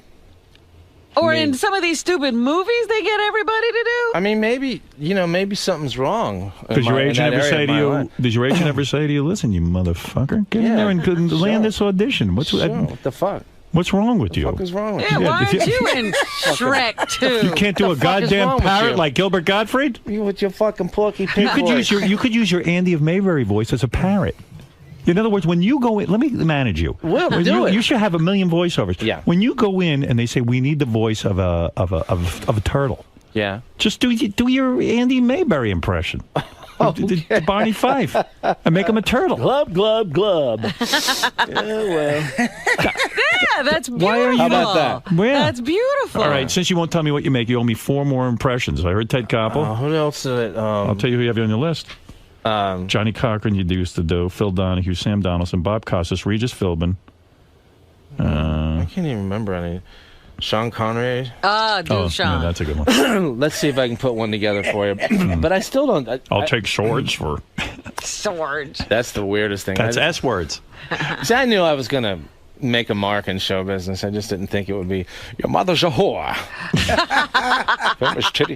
This is the line I keep doing with Sean Connery. You don't have to think about it, just nod. You know what I mean? Yeah. Just go back down. Thank you for laughing at that. Artie likes it. I love it. So Daryl is doing something called, he's in the 25th annual Putnam County Spelling Bee at the Circle in the Square. That's what you're doing. What is that, a play? Yes. Yeah. A play. Who knows that? You're making I've seen it. What? The spelling bee you saw? Yes. And you saw Daryl in it? I haven't seen Daryl in it, but I saw. Daryl's looking at me like, how do you not know that's a play? Right. I'm not looking at you like that. I don't know anything about plays. I don't either. Why aren't you doing movies? I did a couple, I do what they throw at me. It's a Broadway play?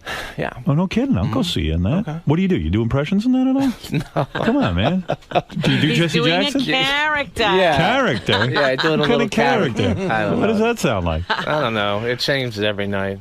What do you play in this spelling bee? I play this principal who's whacked out, who got fired for something he did 5 years ago at school. And during the play, do you ever say, okay, now here's Al Sharpton spelling something? Yeah. You never do that? I just say, I like to do Tony Soprano. It's a fucking spelling bee, Do you do Tony Soprano? I think I did him once this. I did him once this year, but I can't remember. Oh. What? If you do me like a request, I'll get Do prepared. Tony Soprano. I'll get prepared and I'll come in. All right, okay.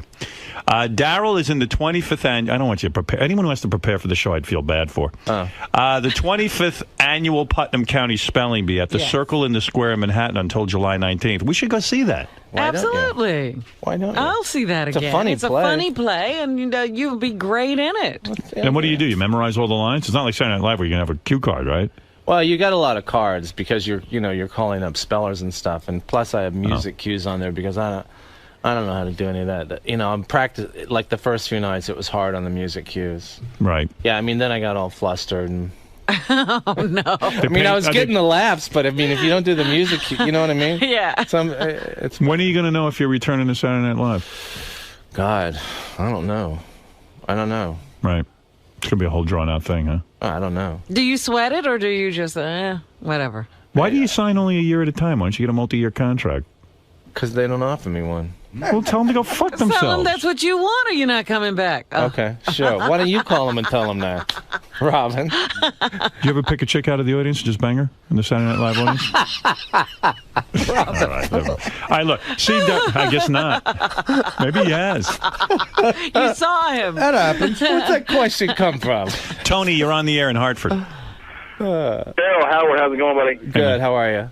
I wanted to see if you thought that Artie could be on Saturday Night Live with you. Of course. You think Artie was on Mad TV, and they kind of don't let guys jump over from Mad TV to Saturday Night Live. I understand. Hasn't he'd been away long enough? I understand what Lorne Michaels that would probably just aggravate him. I get that. I get that he would be annoyed by that. Almost punishing someone. Like, no, I wouldn't even think of it.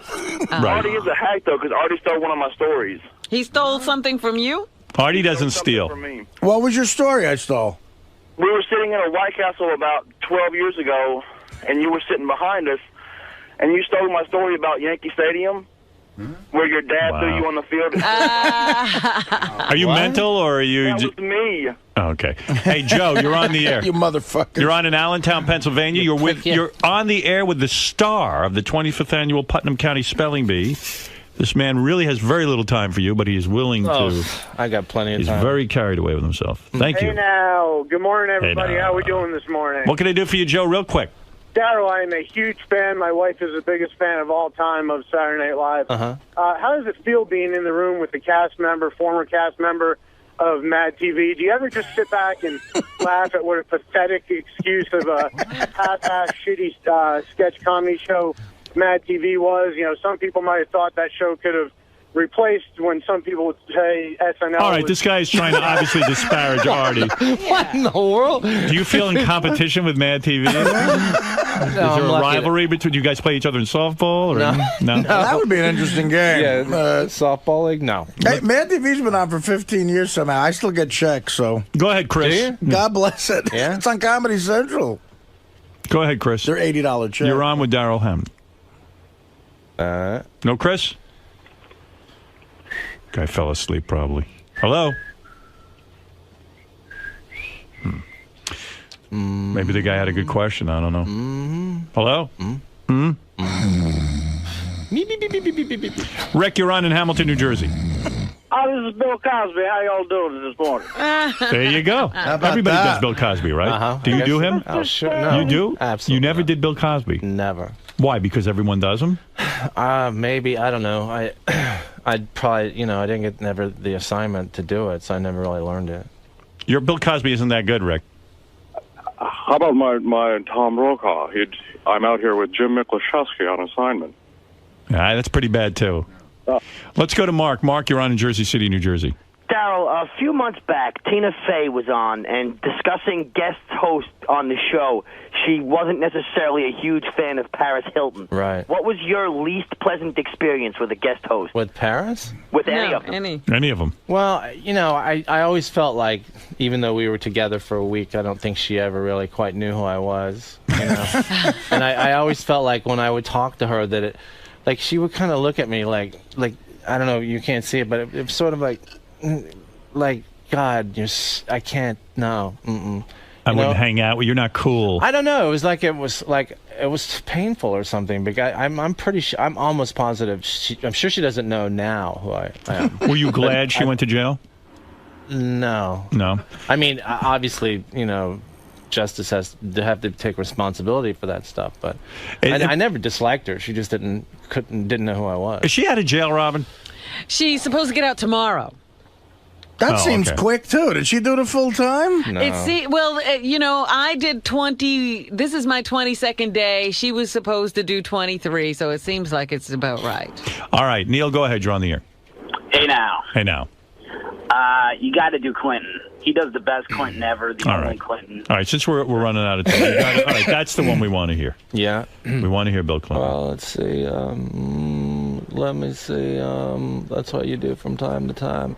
Let me say now that I want to say that there is nothing wrong with being. That's all you do. That's it. Yeah. Just I can do that. let me say, north and south, east and west. Yeah, that's it. You can do it. Robin, you do it. Everyone does. Go ahead. Just get that North and going. south, east and west. I can do it, come to think of it. Yeah, you're not that talented. Now you've got a Clinton. No wonder they only give you $20,000 an episode. See, I think a lot of people do Daryl doing Clinton. Yeah, maybe. Yeah, I saw him when I met him one time at the White House, and I had never heard him do that. But he was talking to someone who's like, he gets right up in your face, and it's just incredible.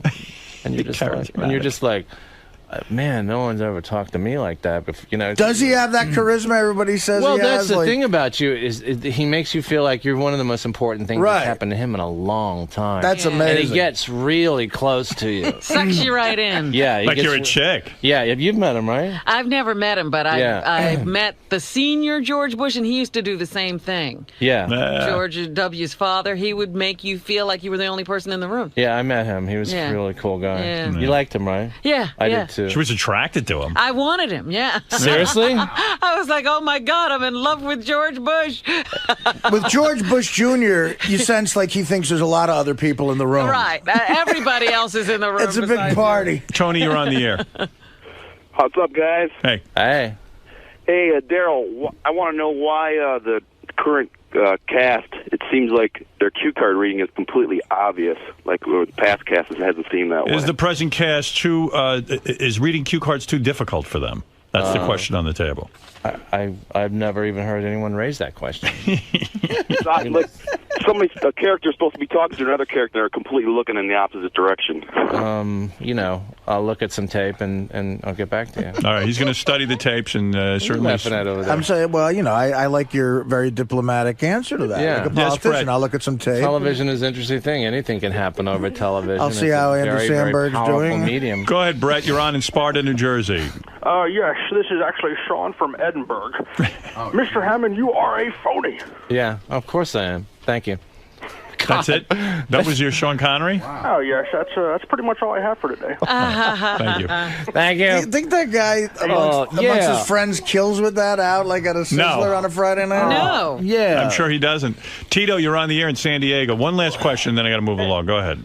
Daryl does a good Leno. I know that. Yeah, you've done Leno. I've heard you do Leno. You do a good Leno. Do I? Yes. Leno.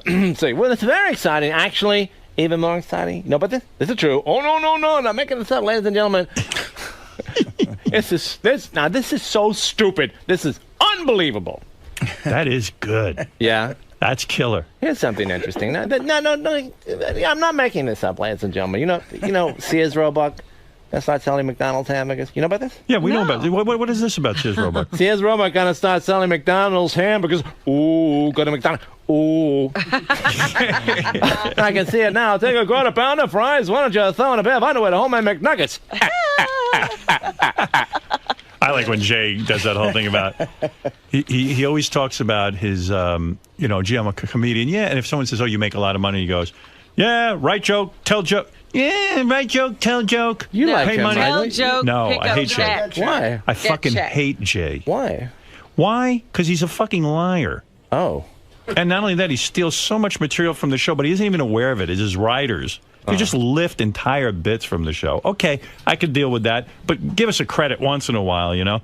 And the second thing is, this the whole way, you know, we used to have this guy Stuttering John on the show. Yeah. Remember Stuttering John? Sure. And I'm really happy for John. John got a great job on the Tonight Show being the announcer. The guy does nothing all day, and I think they pay him a couple of $100,000 a year. Yeah. So I mean, you know, I couldn't be happy for him. Yeah. But like, I used to do the Tonight Show all the time with Jay. Right. And I consider myself a friend of his show. I certainly brought a lot of attention to his show, and he's always done my show. So I'm not saying we're good friends, not like we hang out, but he's a friend, you know, in the sense of the show. And he just goes ahead and he, like behind my back, grabs John, and like does a whole hiring thing. All he had to do was say to me, "Hey, I know this guy's sort of a major part of your show. Is it cool with you if I offer him a job?" I would have been like, "Are you kidding?" I would have been like thrilled. But he does it behind my back, and then he calls me up. He goes, "You're not pissed, are you?" I go, "Oh no, Jay, you just fucking hired one of my guys behind my back." He goes, "Oh, what's the big deal? I can afford to pay him." So I said, "And you can't." How'd that go? He goes, "I can afford to pay him, and you can't." Well, you do him better than I do. No. I'm embarrassed to do it in front of you. But I go, "Do you really want to hear this story?" You look bored during it. What? You don't want to hear bored. it. How are you going to be bored on Robin, this do show? you want to hear this story? Of course. Go All ahead. right, so I like watching, know it. listen to you tell it to Darren. Daryl's more fun when he's drinking. Oh, yeah. No, I'm just kidding. Everybody knows anyway, that. No, seriously, Daryl. Yeah. So he calls me up and tries to say, "Hey, we're still friends, aren't we?" I go, "You know what?" I said, "Jay, here's the problem with you." I said, "I happen to know that when Rosie O'Donnell had her own show, she took a couple of members of this Tonight Show staff, and you were fucking livid." I said, "I don't mind that one of my guys gets a job offer and gets to go somewhere else." I said, "It just seems to me that if you're going to sit and grab, the only announcer you can find is a guy from my show, and I find out about it after the whole deal is done." I said, "It might have been nice to give me a courtesy call and say you were thinking about doing this. You know, does it fuck you up in any way? Is there, or give me an opportunity to talk to my guy first?" I said, you're just sneaky. That's how you got this is what I said to him. This is how you got the fucking Tonight Show in the first place instead of Letterman. You fucking sneak around and closet goddamn doors like a goddamn woman. I said, why don't you just balls up and do the right thing once in a while? And then he turns to me and goes, "Okay, are we still friends?" I go, "Did you just hear what I said? I just called you a thief." Oh, my God. I called you a guy who steals shit from my fucking show to the point now you have to have Stuttering John? I said, what part of this don't you get? I'm fucking calling you out. Well, I guess that, okay, well, I gotta go. That's it. That's the last conversation I had with the dude. I told him off. Because I thought it was, I wasn't mad at John, and I really wouldn't have been mad at Jay if he just, you know, give me a call. Well, it's hard for me because he was always, you know, I don't know him. I mean, he was always really nice to me. Yeah. Oh yeah, he doesn't. You don't have anything he wants. Yeah. Oh. There's no human being inside of him. If you think there's humanity in there, there isn't. He's a fucking robot. Yeah. And tell him that next time you're on. Yeah, let me see you tell him that. Do an impression of it. No. How would Jay Leno respond to this? Jay, you're a robot.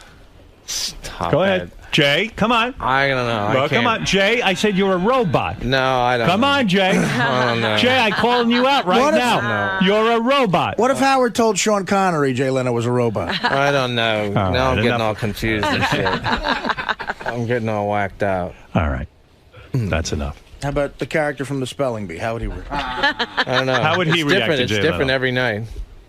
It's a little different every night. And I love you, man. You're great. I love you always too. come in here, and I have, you know, sometimes I get into feuds with people. I'm willing to talk about it. Yeah.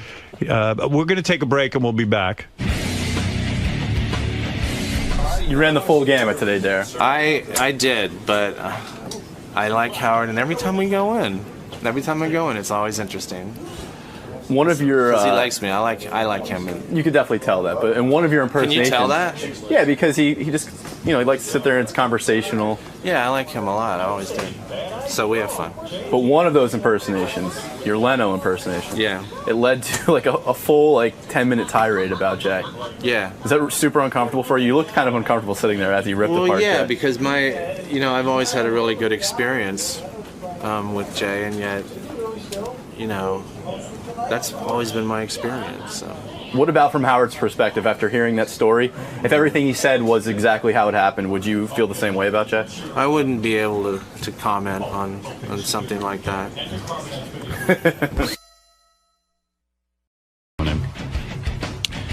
This guy, Mark Salem, I don't know if you saw him on 60 Minutes. This guy, he's a mentalist, which means he doesn't claim to be... He was on 60 Minutes? Yeah, the guy is nothing short of phenomenal. For example, Mike Wallace is sitting there with him. He says, pull a dollar bill out of your wallet. And they blindfold this guy, Mark Salem, and he can tell him the serial numbers. Get out. Like, you could rip an article out of a newspaper, and he'll tell you what article it is. Like, let him in here. He will blow. Can he tell us Artie's dad's word? That's why he's coming. And he says, and for his last feat, he will tell you Artie's father's word. What do you mean his last feat? He's got about 5 things he could do for us. Oh, you mean today? Today. He's not ending his career. No. If he could do this, let me tell you something. This guy, he says he can say Artie's father's word. All right, get in here.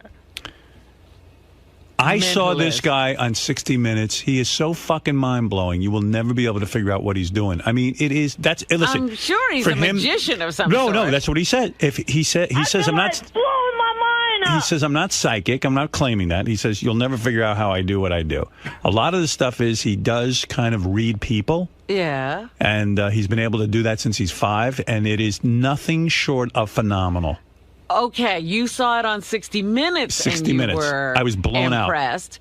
And then he contacted How did I us. miss him? And he contacted us. I'll give you his piece. I have it.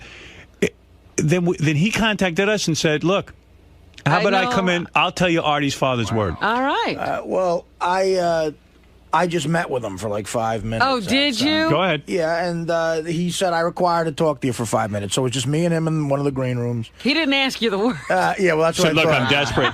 Yeah, go ahead. Look, dude, I'll split the money with you. He asked me to write the word down on a piece of paper, then seal it in a small envelope and then a bigger envelope after folding it up. And who has the envelope? I have it. And while I wrote it down, you know, his face was in the corner, not even looking at me, and there's no way he could have seen me write it. And I never gave the envelope back to him. I always had it after it was sealed a couple times. He's never touched the envelope. We had a very, I was trying to think of every little thing he was asking me. We had a very small talk conversation. He goes, I'm a real big fan. As a matter of fact, he gave me a DVD of The Kids Are All Right by The Who, the documentary. I said, oh, thank you. That means you are a big fan. It was small talk like that. It was all bullshit. But was he close enough to pick your pocket? No. No. So, and then after 5 minutes of literally just making small talk, he said, okay, I think I've talked to you enough, and that was it. He got it somehow. Yeah. I know for a fact I never said the word. But he got it off you. He got that envelope off you. No, the fact that he wrote it down. I was holding it, and there's no way. Wait, it's not here. What? I have the envelope right here. And in here is a smaller envelope, and in that smaller envelope is a folded up paper with the word. That was where he made the switch. He wants to make sure he didn't touch the envelope, didn't touch the paper. No. He wants to make sure, too, that you don't fuck him over. Exactly. Yeah, I get that. So I have it right here. All right. You want to hold it? Is he going to come in and ask you more questions? Did he tell you how this was going to go at all? Actually, I'll do exactly what he said to do. He said, fold it once and put it in your pocket. That's what I'll do. All right. All right. And that's it. Okay. All right. Let's he see. Did actually. Okay, now here's one thing. What? Go ahead. Okay. All right. He said, when thinking about your father and getting him in my head, I know the group The Doors comes to mind. Now, my father was just before that Woodstock shit, but from working all day, he would listen to the radio. That's how he got to know Howard and everything. He loved The Doors. That's the only group he really liked. But I think I mentioned that on the show once. Right. I'm almost positive I did. And he says he's a fan. So that was the only coincidence. But you've never given the word out or anything like that. Okay. Like I say, the other day, my mother and uncle guessed it, but I don't think they talked to I was going to say, does he know them? Yeah. Well, I think he'll amaze you. All right. And if he gets the word, man, that's going to be awesome. Yeah. Ready to be amazed. There was one other person at the meeting when they guessed it who heard it, and that's my accountant. Uh-oh.